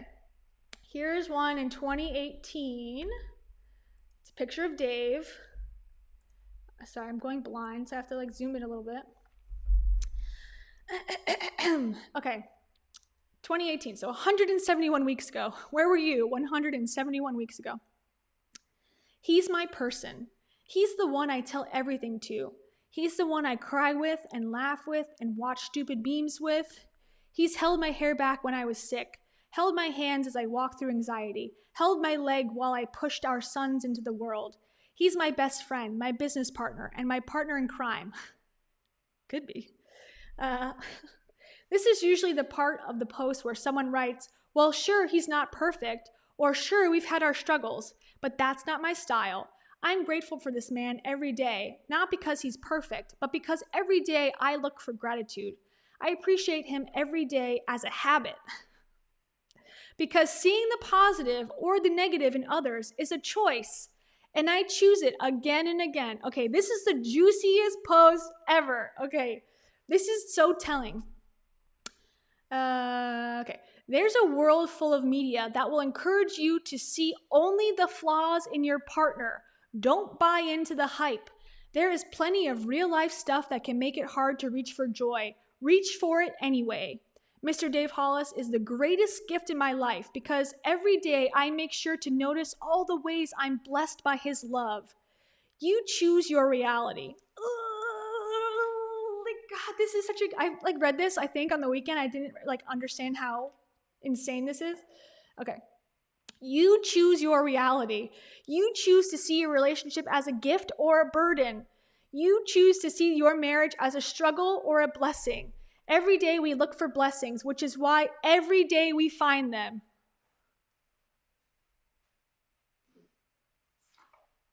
What the fuck? Right? I mean, I see someone's content. Maybe Dave wrote some of this.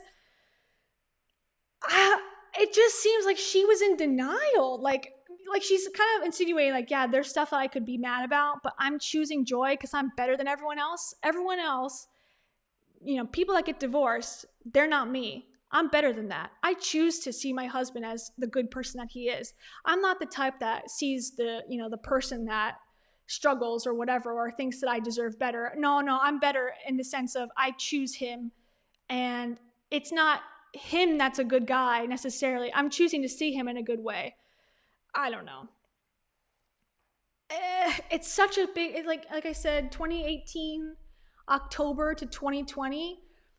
I think she just had it. She maybe was done believing her own bullshit and just decided to like be real for once or cut the crap.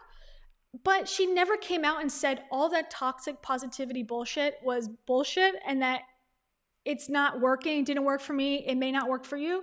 I just wish there was that element to her brand, and then I would be back on board. If she could just come out and say, like, I was a victim to my own bad advice, and I've learned from it, and I'm continuing to learn, and I want to learn more, and I really messed up. Guys, sorry, I shouldn't have had a conference about relationships when I was with someone who I wasn't meant to be with. It sounds like she's brainwashing herself.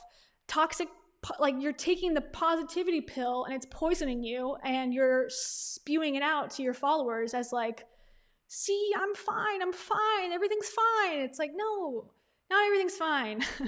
The way that, it's predicted to go down, it's like, if you're not doing the work, and the work, I mean, going to therapy when things are rough or even when they're not rough, if you're not continually trying to keep the relationship alive by actually getting to know the person that's in front of you and not just creating them to be whoever you want it to be in your own reality, that it's not going to work long term. I think that's where these influencers and self-help people struggle. It's because they give out this advice as if it's like going to change your life. It's only maybe changes your day, but sustainably, you need to actually figure out what you want in life, what type of partner you want, what type of life you want, not just like make up stuff in your head. It's so toxic. It's so bad. And I'm glad we're moving away from this as a society, because I think it's just bringing these people down a dark path. I think it's the same thing with MLMs. Like, just pretend you're making $1 million and you'll feel better. It's like,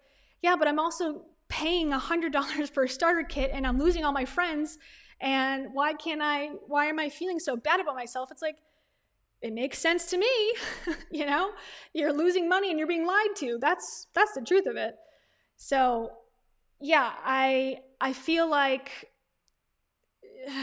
she is trying here to convince herself, maybe this is her last ditch effort to use the toxic traits that she learned from like Tony Robbins and going to these growth conferences to manipulate herself to believe that everything's fine. It's kind of sad in a way.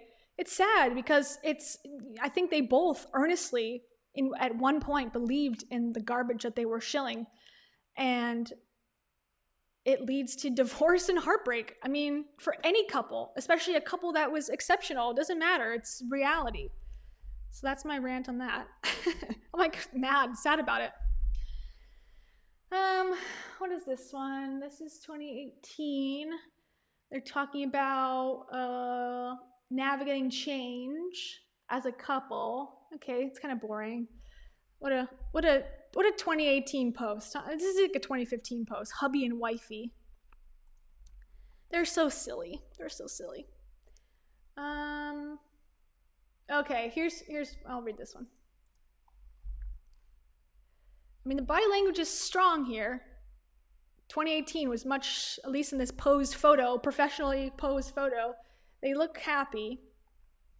But maybe they're just good at deceiving people, But this is, in this week's episode of our Rise Together podcast, we're breaking down what being an exceptional partner looks like to each of us. So this week I'm sharing the 5 things I do to be a great wife and partner for Dave. Next week, he'll be sharing the 5 things he does to be an awesome husband and partner for me.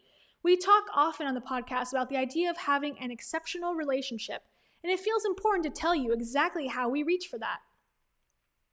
I need to go listen to that and learn some stuff about them, about their lessons in life. Okay, this is them talking about their Enneagram, and Rachel says she's a 3, aka the achiever, and Dave at the time said he was a 9, the peacekeeper. But now Dave has come out and said, no, he's actually a 3 as well. So I don't really believe in those types of tests. I don't think that they're fully accurate. I think they're more accurate than like human design. Sorry, if you're a human design believer or an astrology believer, I think that has like what year you were born or what location you were born has little to do with your personality. I think at least answering questions about your personality could get you to some sort of conclusion, but I think there's so much nuance and everything. Just basing your whole personality on like a test is never a good idea, in my humble opinion. Okay. Here's the only thing I care about. This one is the last comment. It's from 2018. Quotes that didn't age well by Rachel Hollis. If you treat your relationship with the care and intention that you did at the beginning, there won't ever be an end. Yikesies. Okay. Okay, this is them talking about, is your relationship growing and thriving? Is it getting better? Is it getting stuck? Whatever, they're going to talk about that. Cool.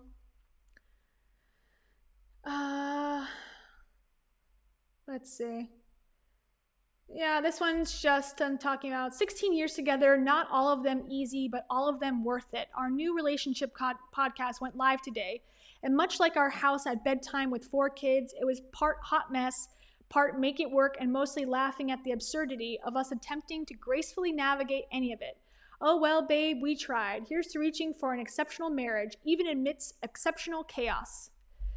Again and again, it just seems like they're saying, and this is Rachel's Instagram, not Dave's, but they're just repeating, or she's repeating how much better they are than anyone else. Like, we have exceptional challenges, but we're getting an exceptional marriage out of it because we're exceptional people who are better than you.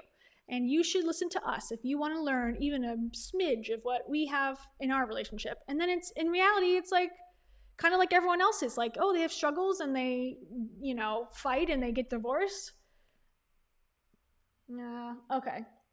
Here's a post about their couples conference. You guys, I hate that also. Anything you guys, y'all, love you, all this fake, intimacy with your followers, I'm over it. But okay, these are old posts, to be fair. You guys, we're halfway sold out of our Let's Rise couples conference. If you haven't already heard, Dave and I are throwing a couples weekend in our new hometown of Austin, Texas, and you should totally join us. Here's another answer to one of our frequently asked questions. What are we going to talk about? Just like with every Rise conference, we'll start with where you are as individuals, because you can't be strong as a couple if you aren't whole as individuals. How does our past affect our present? How does our perspective affect our day? How can our gratitude change every single part of our life for the better? Then we'll dig into the elements that serve as the foundation for a great relationship: intentionality, communication, sex, friendship, teamwork, core values, and personal growth. Okay, another thing that didn't age well, their couples conference that Rachel now calls business conference, but as we can see here in 2018, it was called a couples conference, which it actually was. Dave and I are throwing a couples weekend in our hometown of Austin, Texas, and you should totally join us. Here's another frequently asked question. Why did you decide to throw a couples conference? Answer: money. Because people have money to blow on things that may save them, but actually won't. Okay. The real answer is because we don't feel like there is enough people talking about the nitty-gritty, real-life stuff associated with having a great relationship. Because there aren't enough real-life couples telling the truth about how hard it is to navigate intimacy, communication, raising children, walking through trauma, etc. And we wanted to create a space where couples from every religion, every walk of life, every season, every race, every orientation, and every background can find community and chance to pour into each other. Curious to hear more? Okay, so the good thing about this is that they're open to everybody. I love that. They are open to all walks of life, religion, background, race, orientation. Great. I appreciate that. I think it's important to point that out. I think a lot of the advice most likely was for heterosexual couples, cis men and women who are raising children and things, but I wasn't there at the conference, so I don't know what they actually talked about. But I mean, if you're basing your relationship on Dave and Rachel, they are a traditional couple. I mean, that's the thing. It's like, we tell the truth. They're saying like, we tell the real dirty side of relationships. Like, did they really though? And I mean, again, like the truth, like we go through hard things, but we've accomplished it and we get over it and we're better for it. That's the only authenticity they would share. They're not going to share like, hey, there's like these secrets that are going on in our relationship and we're not even sure like what they are and how to come out of it. It's like, we didn't have sex, but now we do. It's like, I don't know. Like they really try to downplay that they even had a couples conference like a year or two before their divorce. But these posts remind me like, yeah, they were shilling their relationship and showing pictures of them and talking about their relationship as a product. Their relationship, their marriage was something you could buy into, and by learning from them, non-licensed marriage therapists. And I think too, like some of the advice is like, in the last post we talked about was like finding gratitude in your partner. It's like, okay, but what if you're someone who's getting hit in the face by your partner? Should you find the good parts? Like, well, they didn't hit me in the mouth today. Like, is that what we're doing? Like if you don't have the information from the other person, the other couple, as in like a therapy setting where the therapist, the person who's giving the advice, is hearing actually the stories that you're telling, if you're not getting that side, how can you just give blanketed advice? You can't. And that's the problem with these like group training sessions, is that it's scalable for sure. You can sell it. Great for business, bad for the individual couple, because taking the advice of, just practice gratitude. It's a little different for someone who's in an abusive relationship and someone who's not. And that's the problem, because you're not getting, and if you want the more VIP treatment or the more one-on-one coaching, it's usually thousands and thousands of dollars more than just going to the conference in the first place. So ethically, I think it's not good. All right. Let's see. Okay, she's so lucky. This is the photo that he reposted recently. This is from a 2018 post. So this is Rachel saying like she's so lucky. Those are the 5 of her favorite people on the planet.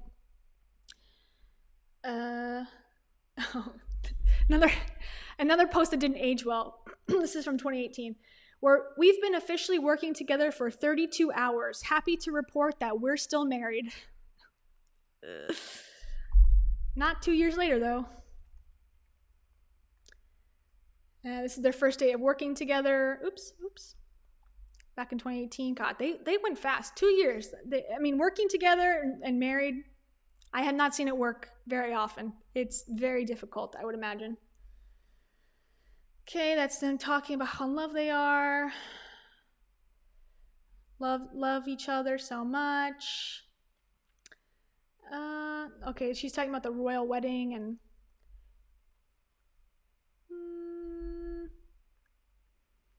let's read it. Why not? Are you guys down to read more about Rachel Hollis and Dave Hollis's past? All right. How many of you woke up early to watch the royal wedding or spent time scrolling through pictures of Instagram of her wedding dress or the video of him crying? How many of you consumed this content because it's romantic? How many of you thought the way she looked at him was dreamy or the way he looked at her was beautiful? Now let me ask my real question. How many of you spent more time in the last 2 days focused on the romance in someone else's relationship than you have on your own relationship in the last 2 months? Girl, watch your relationship. Okay. Look, what made you think I want to be relatable? Okay, sorry. Look, I'm not against enjoying the incredible occasion that was the hashtag royal wedding. It was magnificent and beautiful, both politically and historically, and that's something to be celebrated. Okay, I have a whole rant about royal weddings. Like, why do we care about royalty anymore? Can we, not care that someone's bloodline is supposedly better than everyone else's? I don't care about the royals. I don't believe that they exist in the sense of what does it actually mean other than you're a socialite in England? I don't know. I don't care. I don't care at all. I'm over it. It's show me something that they've done that's not blood related and I'll be interested, but I'm not currently at this point. Okay, that's my royal rant. It was magnificent and beautiful. Okay, but I also know so many people, married women especially, that spend a ton of energy consuming the romance of it all because their life feels dull in comparison. I can't help but wonder what would happen in your relationship if you were as focused on creating your own fantasy romance instead of focusing on someone else's. When was the last time you went on a date with your partner? And I don't mean the usual dinner and a movie date, though those are awesome. I mean, when is the last time you planned something special, shaved your legs, put on a good bra, put in some effort? Yikes, this is so mean. When was the last time you sat down and told your partner what you find romantic or sexy or exciting? When was the last time you asked them to do the same? When was the last time you treated your real-life relationship like it had the potential to be the fantasy romance of your dreams? People with exceptional marriages don't just luck into them. Couples who can't keep their hands off each other 16 years or 23 years or 50 years later. That's not an accident. This takes work and intention and communication and vulnerability. I love you for wanting to see Meghan on her wedding day, but I love you even more for choosing every day to remember the romance and promise of your own. The more I read these, I'm like, yeah, she seems like she's trying to convince herself that her relationship is good. And I think she probably doesn't at this point have a great relationship. This is 2018 time. And it sounds like these posts that she's posting are almost for her own brain to read and register. You're trying to be something that you're not, Rachel. You're trying to be this guru, this mogul, this power couple. It's not true. It's not going to be true. And just to give it up and just live your life. But maybe she didn't come to that conclusion until later. Excuse me. Just another quote that I found going back in time that she didn't attribute. She wrote, someone else's opinion of you is none of your business. That is not her quote. That is someone else's quote. Okay. This is just her talking about how dorky Dave is, but that's why she loves him. Okay. This is also kind of a pro-Dave post, again, that I think shows maybe that he's a good guy, better guy than he has shown himself to be lately, at least.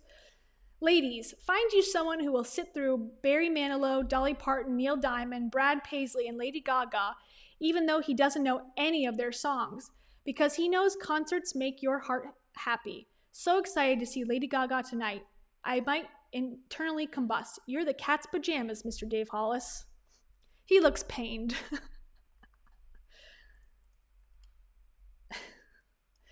He doesn't look happy here. She looks happy.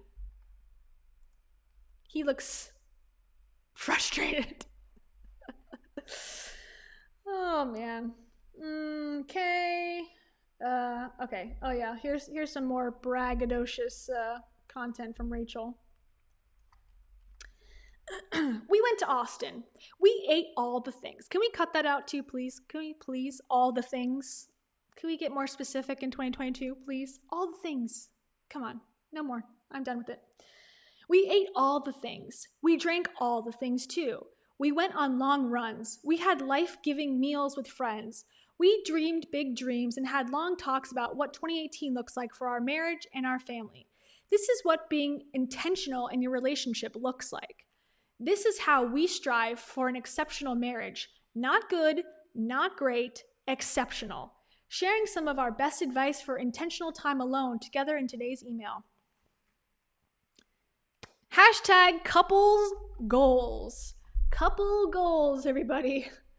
Ladies and gentlemen, couple goals. So not really hiding it that this, this is what that was intended to be, that, they were couples, they were and are couples goals. And also this jacket is weird. I'm sorry. He looks so uncomfortable. Shoes are fine. Jeans are fine. Tucked in shirt's a little weird, but this jacket is cool. It's just he does not look like he's enjoying wearing it. So again, it's like, are you just trying to convince yourself that you have a better marriage than you actually do? It's just very deceiving. I feel deceived. And it's getting me angry again, looking back at this. Oh, hi. I see Savvy's here. Hey, Savvy. I've been live for a while. I'm sorry. We're having a moment here, a 2-hour moment. It's just so fun. I don't know. I enjoy going live a lot. I used to go live at my job. I used to work at a newspaper, and we would do like a 30-minute live show, and that was my favorite part of the day. So I'm back. Okay. Boring. That one's boring. Okay. This is a good one. This is 2017, so we're going back in time even more. So I give her more grace because the earlier time frame, maybe 2020, the farther away we get from 2020 backwards, I give them a little bit more of a break. I mean, anything that was written in 2020, 2019, I'm kind of like, no forgiveness there. But 2017, I'm like, okay, maybe things have changed. All right. If you ever look at my marriage and think we're blessed, you're right. But if you ever think we're blessed because we lucked into an outstanding marriage, let me set you straight. Outstanding takes work. Outstanding takes years of dedicated work where you both commit again and again to keep fighting for each other. Our marriage has survived so many things: hurt feelings, bitterness allowed to fester, fear, resentment, codependency, foster care. Foster care. Oh my God. I'm only laughing because it was like all these horrible things and then foster care, as if that's like a negative trait to have in your life. Hurt feelings, bitterness, fear, resentment, foster care. I'm sorry. Okay. 5 years of waiting for adoption, loss, grief, parenting. There are so many things we could have run away from. So many times we could have settled for an okay marriage or a good enough marriage. But we chose again and again and again until 2020 to push ourselves as individuals and as a couple. Next week, we'll celebrate 15 years since our first date. Today, we ran our 6th half marathon together. We're so blessed, but luck has nothing to do with it. Yikes. Yeah, okay. I think the key takeaway from all of this is having an exceptional life comes in the moments where you're just enjoying a boring life. I think exceptionality to me means when you're drinking a coffee and sitting in silence, that could be seen as exceptional, and maybe you should see that as exceptional versus running 12 marathons and striving for more, because look what happens. It's not sustainable over a long period of time, and it comes with so much external validation that as soon as that's not there because you make a mistake or something happens, then where does your relationship lie? Is it no longer worthwhile to have it because people aren't praising you 24/7? I don't know who. I think they're both just brainwashed, and I think part of it is because of the personal development that they were doing. But I also think it was the people who were loving them and hyping them up so much for this type of content that it like trashed their brains to think like this is all good advice. Okay, here's Rachel praising Dave. He again looks uncomfortable. Not the best photo. And that's kind of mean of Rachel to post this one. Like, she looks cute, but he does not look good in this picture. All right. I have never heard of an executive at his level with his workload and responsibilities who devotes more time to serving and coming alongside others. He speaks at more events, agrees to more coffees to pick his brain, signs up for more initiatives and committees to reform and change and reshape the culture around him than you can ever even imagine. He got his first tattoo last night to celebrate the last 2 years and the way God has moved in our lives and changed his heart. I couldn't be prouder of him or his choice in word. When he called, okay, so that was the ally tattoo that he got on his forearm, which says ally. She got mogul, he got ally. When he called several months ago to tell me how excited he was to have been asked to be the chief ally for Disney's Pride Group, I remember thinking, what an incredible legacy this man will leave. What an example he'll set for our children. He is the best man I've ever known, and watching him continue to grow into the man he'll become is the distinct privilege of my life. Go over, and this is when he had his old account, so that's Mr. Dave Hollis. He used to be Silohevid, which is Dave Hollis in reverse.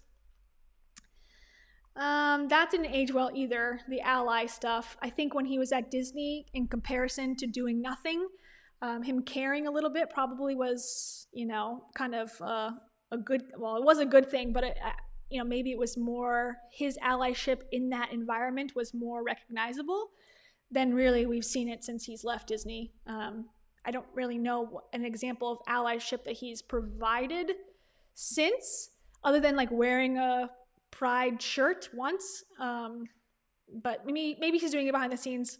I don't know, but I haven't seen a ton of allyship. If anything, I'm doing a men's conference, which seems kind of like the opposite idea of allyship, but that's just me. Okay, here, 2017, more about growing themselves. Let's take a gander, shall we? Are you guys enjoying this, by the way? Are you enjoying reading their old posts? And I agree. I see someone says she mentioned God a lot. Yes, if you read her blogs too, she definitely talked about praying, going to church. They had their picture, like every Sunday they would post pictures of what they looked like and like the sermons, what they talked about. She even had a post way back when. I went all the way back to like the first post that she ever posted on Instagram, or at least the one that's there right now. And they were talking about how people had a spontaneous baptism. So she was talking about that and the specifics of how beautiful it was to see people spontaneously getting baptized. So definitely more religious content. Now it's very much more spiritual. Okay.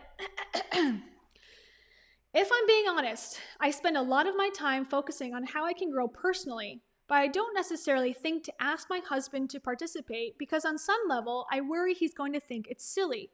But then I went to this conference back in November, and it was so incredible. Seriously, I know y'all have heard me say it repeatedly, but if you can ever go to Tony Robbins' UPW, it will change your life. After my own experience, I began to think about what it could mean for our marriage. Dave Hollis, that's his old tag, could enjoy it too. So I bought our tickets as his Christmas gift, and he kindly went along with my harebrained scheme, even though I know he was skeptical about what we were walking into. I didn't know you could be with someone for 15 years and still be utterly blown away by them. I've never been so proud to stand beside Dave as I was this weekend. Not on our wedding day, not the first time we walked a red carpet, not even when he was named as a president at Disney, not ever.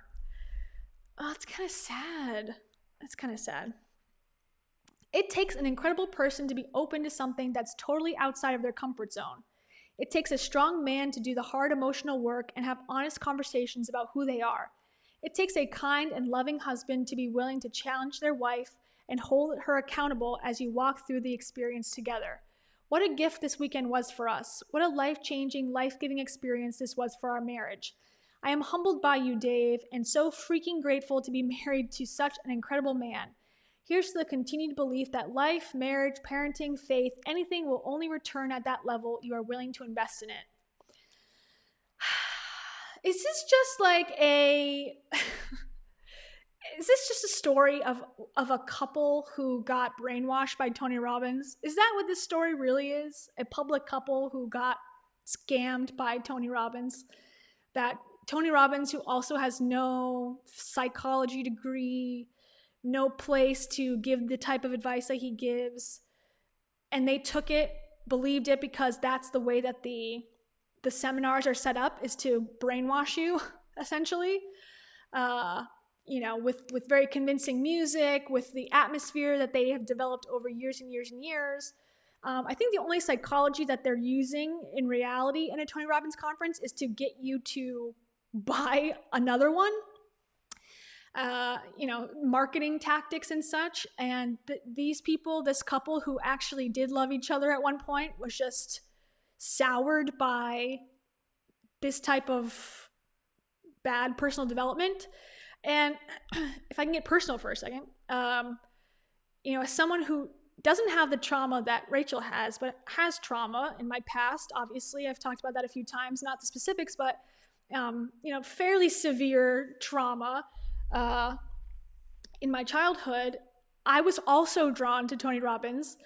I just didn't have the money to go, but if I did, I would have went. And I think I would have gone down that path too, because I think it's hard to admit that you need mental health care. It still is, even for someone like, I believe in it 1,000%. I'm in therapy twice a week for like over a year now, and it's helped me tremendously. And I've been on medication before, and I deal with it a lot. And I think I talk fairly openly about it. But before I was more open, I was intrigued by Gary Vee, Tony Robbins, like Rachel Hollis, these people who were doling out advice that was much simpler and much easier to swallow. But then over time, you realize how toxic the advice is, and that the longer you wait to get into traditional therapy, the harder it is to now unlearn those bad habits that you thought before. And so I just hope that Rachel, maybe like the marriage wasn't right for both of them, and that, she was dealing with her trauma by getting into a relationship. But I think maybe going the Tony Robbins route really led these two down a bad path. And I hope one day they both come to the conclusion that like personal development isn't that great. It really is a sales tactic to get people to buy and buy and buy and consume and consume and consume and keep coming back to conferences, where they should probably just go into a therapy and find how to be happy without having to constantly consume stuff. So that's my side rant about my life and about Tony Robbins. Okay, that's them in Hawaii. Cute. Here's another doesn't age well post. Baby, if we can survive a 12-day vacation in a secluded house with 4 children who are suffering the effects of sugar highs in a different time zone, we can survive anything. Hashtag the Hollis holiday. They can't survive anything or everything or anything. Okay, this is the same exact caption as before. As the one about Noah, about him being such a great support. Dave's birthday, blah blah blah. They're their best friends, they're everything. This is them on their wedding. No escaping me now. This is old Rach talk back in the day. This is when they had the twins that they no longer have. I think they probably should take these pictures down. They haven't. They still have them on. They have all their foster children, essentially, I think, on, the ones that they talked about back in the day. They still have the pictures of them on their blog. So, another post about how great Dave is, how hardworking he is. So the older we get, the more loving and often the posts were. How great of a dad he is. This is their 12-year anniversary. Another one, this is more about, God and God showing us. Let's read this one. It kind of shows how different Rachel has become in the last couple years. So this is from 2016. Okay. Today is our 12-year wedding anniversary. We went to the gym. Dave Hollis and I went to the gym because the gym has childcare. We went to the gym because our sitter fell through, which meant so did our romantic dinner plans, and an hour alone at the gym felt like an awesome way to celebrate when the alternative is no alone time at all. Excuse me. It's hard not to be grouchy or complain about how rough this feels. But really, this season is rough mostly because we're spoiled. We spent the last 12 years crafting a life that's fun, most comfortable, and honestly, most focused on our family, having it all. But last year, we asked God to change our hearts, and He called us to love our neighbor and care for orphans. Now here we are in the middle of foster care and raising 5 kids while we both work full-time and have no blessed idea how to navigate any of it. So this season is tough because God is working on our hearts and stretching us to our limits. This could easily tear a marriage apart. We've all heard the stories, but we have never felt stronger or more in love. We are clinging to each other because there's no way through this without a strong partner and a damn good sense of humor. 12 years ago, I couldn't have imagined where life would take us. Last year would have found us at a fancy dinner in our best clothes. Today finds us sweaty in workout gear, headed home to take the kids swimming. And yet, I can tell you without question, I have never appreciated an anniversary as much as I appreciated 45 minutes on a treadmill next to my best friend. That's sad. I believe her there. Like, I do believe her, that I feel like she felt like these things were true. Excuse me. It's tough. I think here she was really leaning into the religion.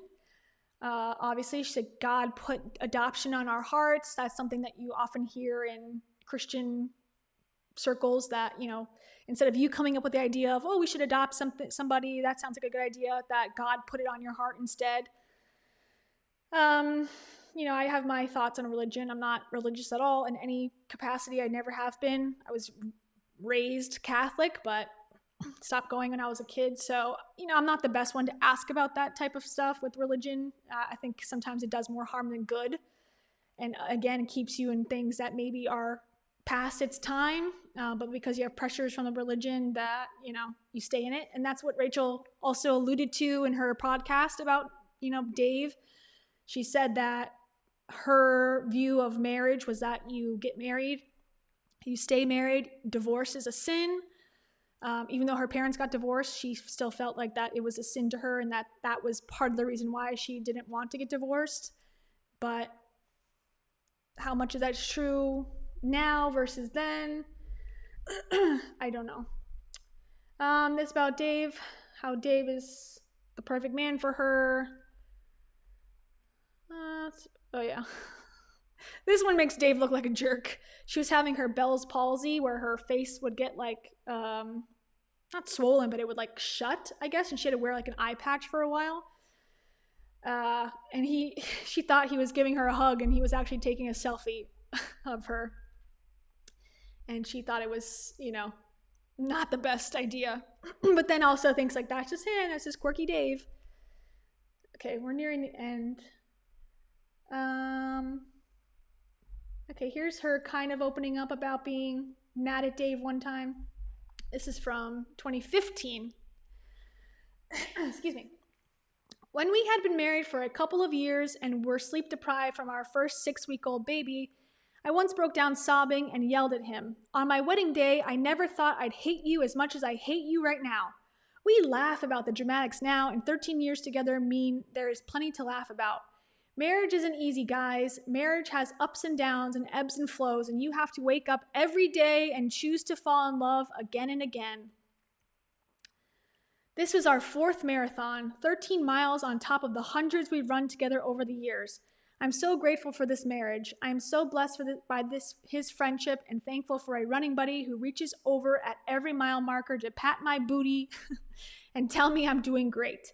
A happy marriage isn't easy, guys, but it's so, so worth the effort.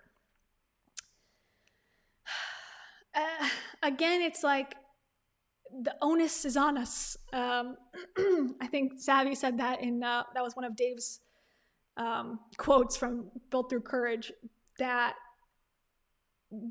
everything is in your control. Every single thing is in your control. It's up to you to save your marriage. It's up to you to wake up in the morning and choose your husband again and again. And I think the more that time goes on, the less true that is.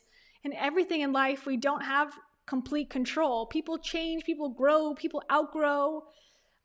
It's not up to you. It's very rare that people are married for decades. And I think we're going to see less and less of that as time goes on, because I think a lot of the older generation that stayed married for 50, 70 years, some of them did it because when they got married, there wasn't the internet, there wasn't, equality in the workplace. And I think relationships are going to develop over time. We're going to start to see some different, at least in America, and probably, more the developed areas of the world, it's going to be probably 50% don't ever get married, and 50% do, and then they move on to a different partner. It's going to be much more accepted. I mean, I don't know that for sure. That's what I'm assuming, just based on how things are trending, so it seems.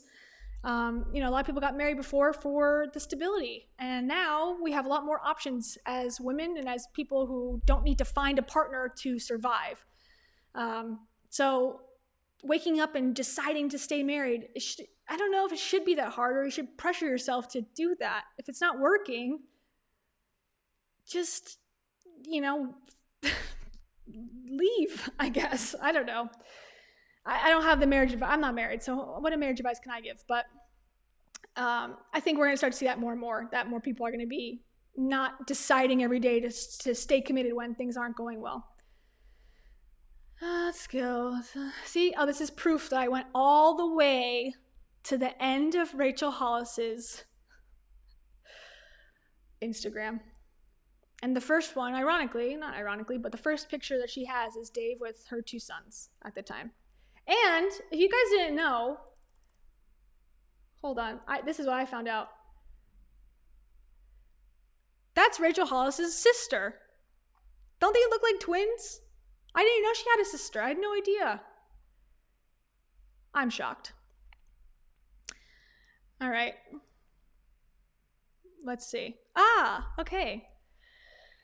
Man, so what a journey we've been on. My God, it's been 2 years of ups and downs, and go around towns and see what's, see what's new in Hollisville. I have a feeling, though, that we'll get probably another podcast from Rachel or something, giving up a little more tea. Rachel's got to come out with her next ideation of her company. Let's take a look. And that was one of the things I was thinking about doing, is just looking at Rachel's stuff. What's she up to now? We know what Dave's up to, which is getting off the internet, which, hallelujah for all of us. But Rachel has got to have something to do, because as she'll say, oh God, how to find joy this instant. How funny. Because when she was at Rise, as you remember, if you saw the video where I said I went to the Rise conference, I attended virtually, she didn't say full out, but she, again, teetered the line of saying that will be the last Rise conference. And I think that makes sense, because I'm on her website, MissRachelHollis.com. If you go to Rise, so brands, Rise, page not found. Okay, so that's usually not a good sign when your company says error. So I think that it kind of tracks that she's getting rid of the Rise conferences, but now she's got to come out with her next thing. And if you look at her YouTube account, you'll see that a lot of the stuff she's talking about is spiritual in nature, and not spiritual in the sense of, she hasn't done tarot cards yet, but this one's talking to a psychic. A medium. How to align your intuition. Lessons from a medium. Okay, I probably will be isolating myself a little bit by saying this or offending some people, and I don't mean to offend, but this is my channel and my channel of honesty is that I don't believe in anything medium, psychics, tarot card readers, anything. Once it can be proven in some way, I'm all for it, but I am totally against blind faith because I feel like it's so easy to be manipulated and to manipulate someone when it's, oh my gosh, my cat, have you heard that? It's so hard to, it's hard to believe when all you have is blind faith. And I think we're all human, and when someone claims to have abilities above human abilities, so psychic powers, magical powers, I don't believe it. But I'm all ears to be proven wrong. I have not seen anything where I've been shown like, wow, this wasn't done by some sort of manipulation. But you can see too, this one's about menstrual cycles, intuitive eating, mental health, and more. Who is this person? She's a wellness practice person. So I don't really know about her. My full moon ritual. This one is energy healing. Now this person is a energy healer, quote unquote. And this is someone who was at the Rise conference as well. Again, I'll be a little personal here, is when I started to have a lot of issues in my life and started to struggle to kind of keep it together, and was drinking a lot and kind of struggling to do well at my job, and things started to go downhill for me, I started to go to people, not the mediums, but I started to do energy work, energy healing type things, and it's a slippery slope. I mean, I did something called network spinal, which some of you might know. It's like when Julianne Hough did it. I can show you. I showed Camila one time and I was like, what the heck is this? But basically similar to what this woman's talking about, energy healing, where it's just like you're touching a part of your back and it's a chakra and whatever.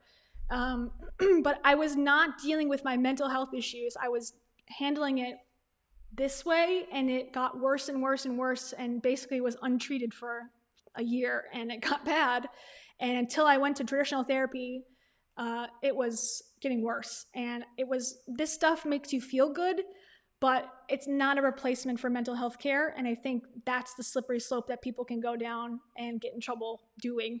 So I'm kind of disappointed to see Rachel do this, but also I think she has trauma in her life that she needs to deal with from her childhood and her divorce and all the things that, happened in her life. And I know she's been in therapy, but there hasn't been a break in time where she's had like a long period of time to focus on herself and kind of deal. And because of the pandemic, like I had that time to focus on myself and go to kind of intensive therapy and deal with it. And now I feel better and I'm working on it. But I hope that she does take some time for herself too, like Dave is saying he's doing, and takes the time and works on things. And if you want to do energy healing on top of that, fine, like do whatever you want.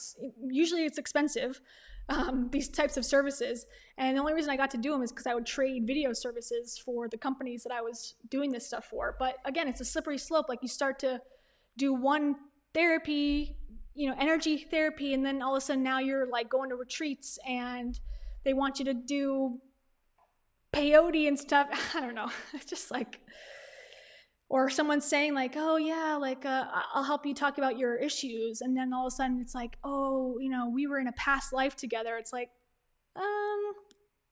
I don't believe that, or now I'm supposed to take your advice without questioning it because you said that we've had a past life together. That's where I started to get disenchanted by the whole energy, spirituality, new age path. That's just my take on it. If it worked for you, I'm cool with that. I support. I've done a lot of these things. That's why I do caution it, because I've gone through it. It's not like I'm judging from the sidelines. Like I've done it and found that it has negative consequences for me. And again, manifesting, that's another term we use a lot, or I've heard a lot in like the new age world. Spiritual practice. I have sage in the house. I do yoga. I'm a certified yoga instructor. I think it's all great. I just think that sometimes when you have such big trauma, like Rachel did, it could be used as a crutch, and it really is burying the big issue, which is dealing with your mental health. So that's my prediction, that Rachel's going to come out with some sort of spirituality coaching, some sort of spirituality type conference, perhaps. I know she likes the conferences. I know she likes the speaking on stage. So maybe she's gathering people like Kimberly, who's an energy healer, and someone like a medium, and someone with a manifester person, or a person who does breath work, yoga instructor. She's maybe going to do that type of, business. If you know what Kagan water is, or like essential oils, like that type of MLM. And I know that Rachel spoke at the doTERRA conference back in like 2015, maybe. Maybe she'll start getting associated with those types again. That kind of like borderline, like you don't need medicine, just put this oil on your skin type group. I don't know. Like I said, I have no idea, but that seems like a realistic future goal for her. But she's still got the blog. She still has her website. She still has these coconut corn chowder articles and stress-free Thanksgiving things. But it's really interesting to think about what's going to come for her next, what she's up to. And she, unlike Heidi, she's updated her bio to say that she's no longer married. So yeah. I mean, as much as we can all fault Rachel for all the mistakes and things that she's done and messed up on, I mean, she is successful. She's, downsized her company, I think, from what it seems like. She had 60 employees at the peak of her career. And now it's down to like her and maybe a couple people left. So if she can rebuild, which she says that she is the best person to rebuild and to not take no for an answer, and that she's one of the strongest people she knows, which I think is a weird thing to say about yourself, but I digress. That she could come back and rebuild and just appeal to a different group of people. I think she could have done much worse things in the world. I think, compared to other influencers that have been vocal during this last couple of years and led people astray. And I don't want to get into that on this live stream, but, some of the more spirituality people have taken the COVID stuff and I think led people astray a little bit. So at least she's not doing that. I mean, she's kind of kept quiet for the most part since the divorce. Little titterings here and there, some of the podcasts that she's talked about, she's mentioned Dave or complained that she didn't have a bed to sleep in and kind of, try to weave her narrative. But on a spectrum of, horrible scandals, they're on the lower end of how many people is it really hurting. I think at the end of the day, it's like their children are going to be the ones to suffer the most, unfortunately.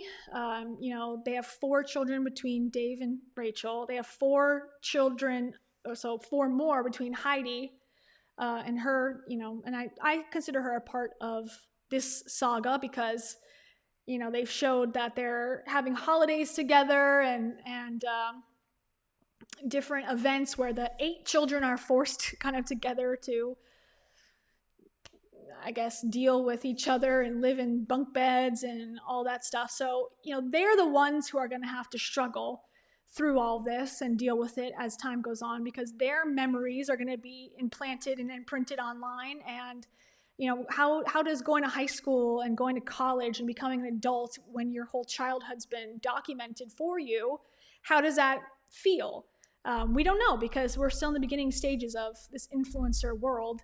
And I'm curious, I'm scared, I'm cautiously curious to find out how it all works out for them, for the Hollises, for the Powells, for, all the influencer children who are growing up in this way, being posted on the internet.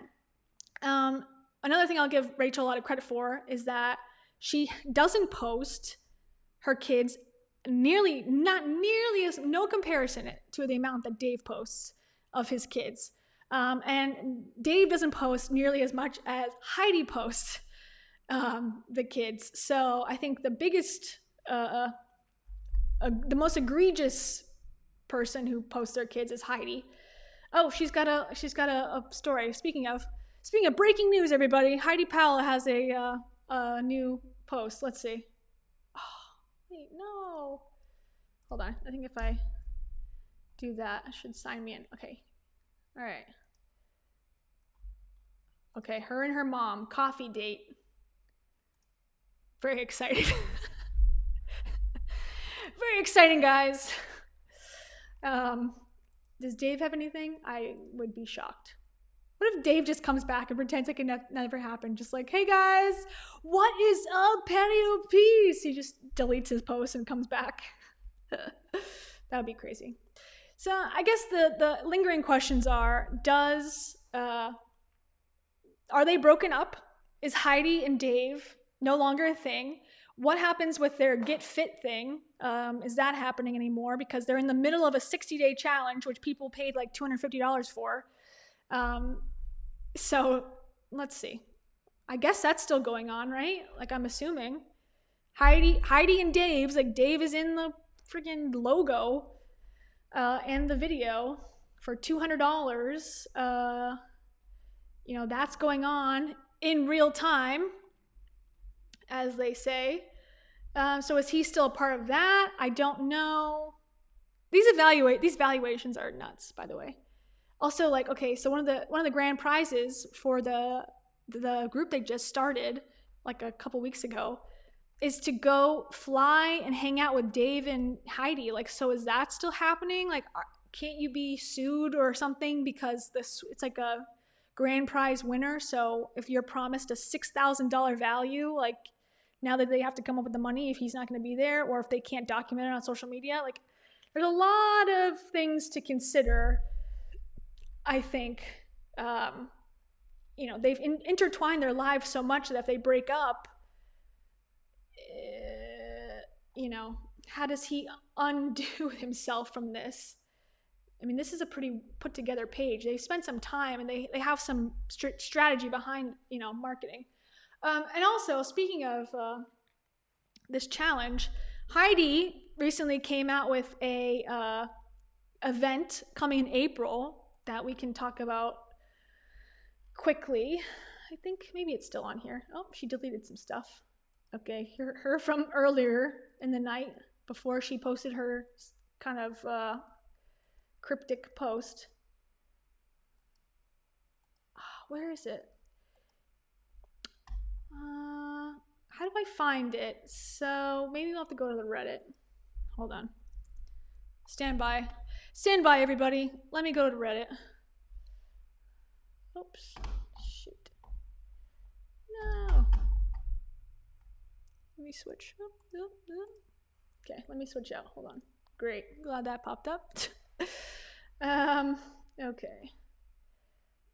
Let's see here. Stand by, everyone. I'm trying to find it.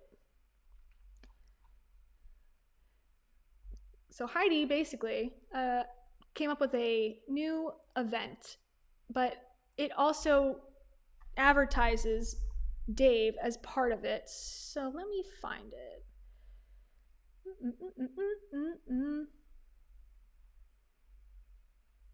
Heidi, where are you? God, there's so many people in this Reddit thread now because I think with all this excitement, I can't even find stuff anymore. There's so much to talk about every day. Let's see. What can I search? It's called Show Up. Show Up event. It's in Arizona. It's gone? No way. How could it be gone? No way. No way. Let me search it. Show Up Heidi, Arizona. I don't know. Okay, apparently it's gone. Let's see. Did I screenshot it? I should have screenshotted it.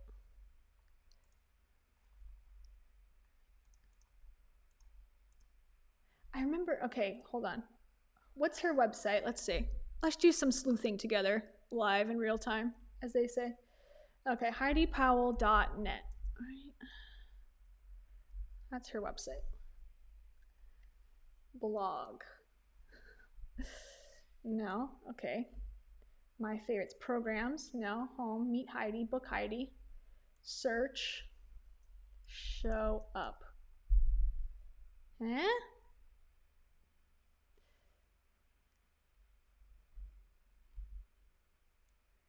No. Dang. It's so hidden.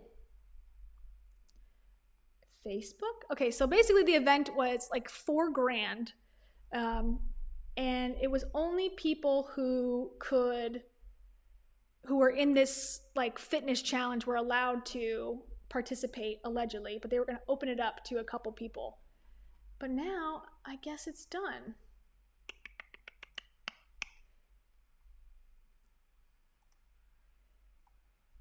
Oh no, she's got a group.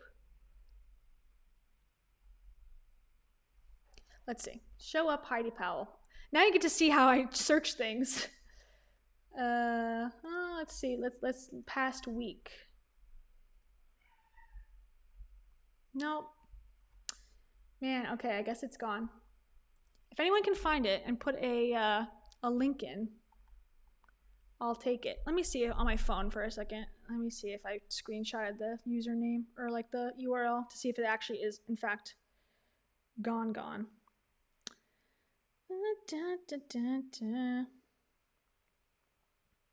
Nope, I didn't. Wow, it's so unlike me. Well, I guess that answers that, perhaps. I mean, I think it's a question mark whether this event is going to go on. But basically, it was an event in April, and it was 3 days. It was like a Friday, Saturday, Sunday, and you could get a regular ticket or a VIP. And the VIP was like $3,900 or something. And you got to go to the event. You got to have lunch with Heidi and Dave, and you got like I think it's called like VIP red carpet treatment from the airport, but I think you just got like an Uber XL or something. Yeah, show up didn't show up. And that was the event. And it was supposed to, the description of it was so vague. It was like, are you ready to show up and be you? Well, this conference is for you, and Heidi Powell is going to be there, and Dave is going to be there. That was all the information that we were given as a society. So as potential customers that we had. So I'm looking again. She's got like other stuff, but her event, HeidiPowell.net/show up. Oh, okay, I got it. Okay, everybody. This is so exciting. Okay. Okay, so I went to HeidiPowell.net/show up. So this is the event. So apparently I don't know if it's linked anywhere, but it's not a dead link. So it still is live, okay? Show up, finding, creating, becoming you. Join Heidi Powell for the greatest event of your life as you find, create, and become you. Oh my God, my glasses. Look at my hair. I'm becoming me by putting my glasses on better and fixing my hair. Okay, in Chandler, Arizona, my favorite vacation spot. Yes, I'm ready to show up, okay? I'm ready to show up. This amazing 3-day event includes finding you. Learn to love and accept all the parts of who you really are. Creating you. Learn to set boundaries and identify what it's going to take to create the person you want to be. Dream big. Becoming you. Create the roadmap to becoming the person you created. What? Create the roadmap to becoming the person you created. Okay. Plus, have an amazingly fun time. Well, I'm sure it would be fun. I'm sure it would be nice to blow $3,000, $4,000, $3,500. Okay, so if you're ready to show up, guys, if you're ready to show up, if y'all are ready to show up, here's my commercial for Show Up, Chandler, Arizona. Hey y'all, if you guys are ready to show up and you have $3,497 exactly, then I have the event for you. It's 3 days and includes all activities and a VIP lunch with Heidi, that's me, and Dave, that's no longer on the internet, during the event. Also, / exclusive Sunday night dinner and party / red carpet airport transportation / one-on-one coaching call after the event. How many minutes is it? We don't know. It could be for a 60-second call. No idea. And a Wednesday lunch and event send-off. Whew. How exciting. And that's if you're a VIP, of course. That's if you're a VIP and not a reg like the others, the underlings. That's for a measly $997. And if you watch Mike Winnett's page on Contrepreneurs, he's got a thing about the magical fake entrepreneur number is 997. So if you ever see a number ending in 7, it's probably a self-help personal development scheme of some kind. And that's a good indication. If it ends in 7, it's one of those things. And oh, looky here. Wow. I'm not saying that means anything, but you know. You can attend all 3 days of the event and participate in all activities. What activities? What event? We don't know. Doesn't say if there's any other speakers or what you'll be doing, but you can still buy tickets currently. And it's going to be at the Soho 63 in Chandler, which is a hip historic event venue. And you can stay. So this does not include your stay there anywhere. So the $3,400 is not including your hotel stay at the Hilton Garden Inn. If you want that. I mean, you can go somewhere else, I suppose, at Airbnb or something if you want to save money. But can I register? Okay, I can still give her my money, so I guess it's still going on. I can still place my order. I'm not going to put my stuff in. And it asks for your Instagram and Facebook handle. Weird. Are they going to, like, share it or something, or what? Oh, God. Like, what's that all about? I guess they're going to share your content, or they're going to check if you're cool enough to go, cool enough to show up.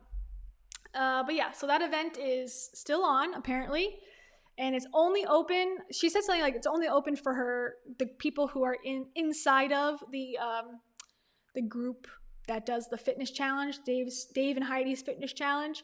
But she said they're gonna open a couple spots, so 3 spots or something. So that's at least $3,000 if they buy the regular tickets, or like, what's 4,000 times, or 3,500 times 3?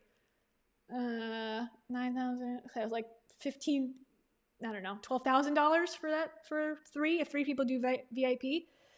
So that's pretty good. I mean, I think she's gonna run into the same problem that Dave ran into, is that they think that because Rachel did it, that they can do it so easily and just throw some stuff together in a hotel, and that people are so like willing to pay them whatever just to be around them. But I think it's much harder to get people to actually commit, fly, book hotels, show up to the show up, and shell out money, and then be impressed, and then tell everyone that they loved it. So yeah, I think it might get what happened to the Congruence conference may happen to this conference, or she might preemptively cancel it because Dave is no longer on the internet. So that kind of dampens the chances of things progressing in that world. So anyways, let's read some comments, since we still have some friends here who are participating, and I appreciate everyone being here for so long. 2 hours and 43 minutes. I'm so glad, literally, no one's called me or texted me or done anything, so no one needs me right now, which is great. I appreciate that. Okay, so Savvy's catching up, so she's going to see this later. So once you get to this point, Savvy, thank you for joining, and we appreciate you being here. And also typing in the chat as you watch the old one. And thank you everyone for participating too and showing up. Oh my God, I'm sounding like them. Watching this much content and absorbing it all, I'm starting to be like, yo guys, show up. Okay, who am I? Yeah, oh my God. $3,497 stinking dollars. That's all I'm asking you guys. It's a contract, a social contract that we have together. Lord. Okay, let me take a second, and if you're interested, let's go through my channel, and I can kind of show you if you're interested in diving deeper into this topic. If you're new here, if you're just coming into the Rachel Hollis, Dave Hollis saga drama, and you want to catch up, here are some interesting ones. These two right here are about Pancake Gate. So if you have no idea what Pancake Gate is, that's the Instagram meltdown that we speak of. These two over here are about Dave using his children in his content, having shows with them, meaning Tea Time with Noah and Ford for Thought. This one is about Rachel's Rise conference, her last and possibly final one. This is about, this one is Rachel Hollis witnessing someone dying and making it about her. That one's that. This one is when she talks about living in her new house on the floor with no furniture because the furniture wasn't ready yet. And this one is about Dave blocking me and about him and Ford talking. So that's if you want to catch up. Those are some options you have in case you cannot get enough of this content and you love it so much. That's what you can watch. And someone asked, let's check that in real time. Let's see. Hopefully, I'm gonna go off again so it doesn't like show my credit card and phone number and all that, because I'm still learning live streaming, as you can possibly tell. Let's look at Amazon to see if his children's book is still available to buy. So if you didn't know it, Dave's an author, guys. Dave's a writer. Dave Hollis. And he wrote 2 books. One was a New York Times bestseller. One was not. And he has written a children's book. Okay, I'm not seeing it immediately. Tea Time. Okay, it's still here. Cancel. All right, here we are, folks. Here's to your dreams. It says it's still coming on May 3rd. So, I guess he just won't be promoting it, question mark. But yeah, it looks like it's still available as of now. It's this book where Dave, with a beard, teaches Noah how to do something. The most interesting part, or but one thing I find super funny is that Dave calls this tea time with Noah, but literally in the videos, he just opens a LaCroix and pours some in her cup. It's like, if you're gonna go through the formality of calling it a tea time and even illustrating teacups and tea kettles, why not do that in the videos too? Why just half-ass it so much that you just put a LaCroix in, as opposed to, like, I'll show you, Dave Hollis. Oh my gosh. I love how Dave Hollis, like, when you search him, it's all of our videos. Here's an example. Okay, here's an ad. Let's go back for a second. 2, 1, just to prove. Look, I could pick a random episode, and he's pouring the LaCroix into a cup and calls that tea time. Tell me how that's tea time, everybody. That's not tea. It's literally bubbly water. And so here's some of the illustrations. So they're gonna meet Daddy, meet Noah, let your dreams set sail, sing and dance. There is some controversy with this book as well, because as you can kind of tell in these images, Noah doesn't look quite like Noah looks in real life. Noah in real life, let me find a decent picture where it shows her.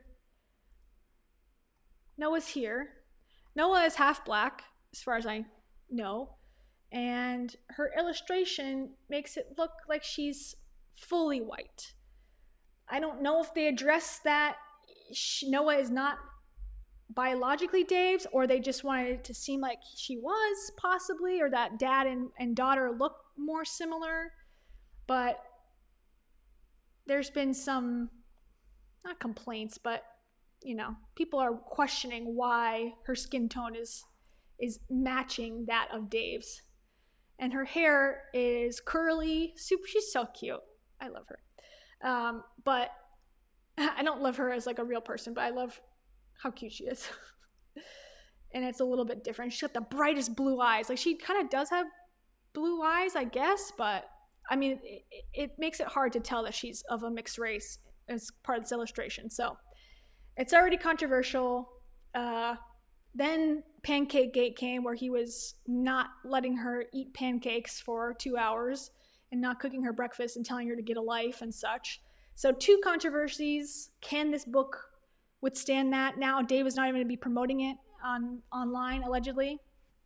I mean, unless he comes back in time in May 3rd time frame, where he like has a, I'm back everybody, and time to promote this book. Also, his documentary, nowhere to be seen. So the Built Through Courage documentary that he promoted and talked about, and then said, oh, we're postponing it till January. Now has not been spoken about since. What do I think? I think the book will come out. I think he'll risk it. I think this will be a good time frame to return and a good excuse as to why he's returning.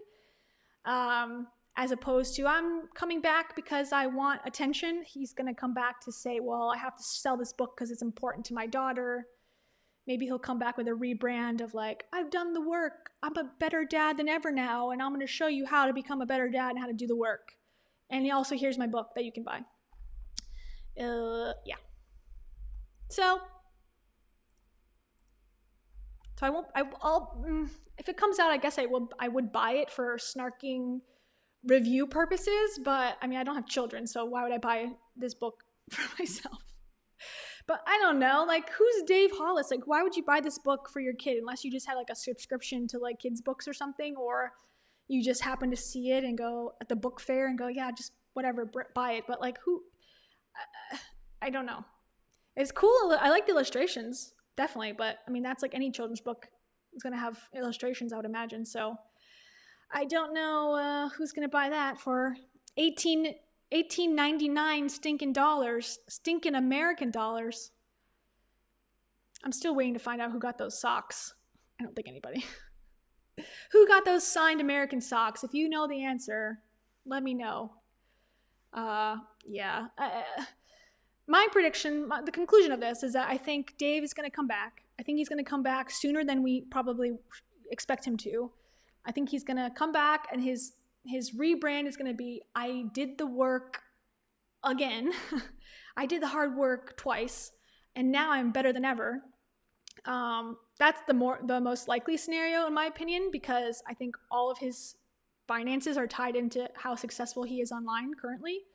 Or if he really does do the work and gets into intensive therapy and finds that, okay, he took enough time away, maybe he goes and finds a job in corporate. I think, he would be fine doing that. He's got experience. He's got a decade of management experience at a very high level company. I think, even a startup or something a little bit smaller, if he was to humble himself a little bit, he probably could climb the ladder again in a different corporation. And just to even hear the secrets of Disney, to get the insider information, I bet a lot of companies would be willing to have him come on board and share some of that insider knowledge. So, oh, hey, Savvy. Hey again, Savvy, at the end. So I need to get some water. I'm getting kind of like thirsty over here. I've been talking for almost 3 hours straight. But thank you guys for joining. I really appreciate it. This has been super fun to talk about all this stuff, all the drama, and read your comments. I'm going to go through and read them again. And I'll try to comment some back if there's any like poignant questions about stuff that I can answer, knowing my, deep diving into this phenomenon called Rachel and Dave Hollis and Heidi Powell on the side. But yeah, so it's been great. And if you're interested in more content like this, and you see Camila in the comments, we have a live stream show that goes live most Thursdays. Is the day that we've decided to go live. There's a different channel. I'll show you. If you guys are still here, I'll show you that channel too, so that you will know what it looks like when you see it. And then, hold on. Okay. And this one's called Cringe Fluencers. It's like cringe influencers, but cringe fluencers. Don't you love that name? Don't you love it? Okay, there we are. This is what it looks like. We've done 3 episodes so far, and we talked about Rachel Hollis's podcast, the first one, on the last episode 4 days ago. So you can watch that if you got 2 hours to kill. You just don't want to work today, and you want to just binge content related to the Hollises. That's a great way to do it. Yeah, and you can follow us there if you want to watch more live streams. And we'll see if maybe I'll do more live streams on this channel, because this was super fun, and I like it. Like I said, I'm trying new software, so I need to learn how to use it. So maybe I'll go live again if something else happens or other topics come up. Thank you. Yeah, it was fun. And we'll end on a good note. We'll see you soon. Goodbye, toodles, and see you next time. Okay, I gotta figure out how to end this broadcast. Finish. Okay, for real. Goodbye.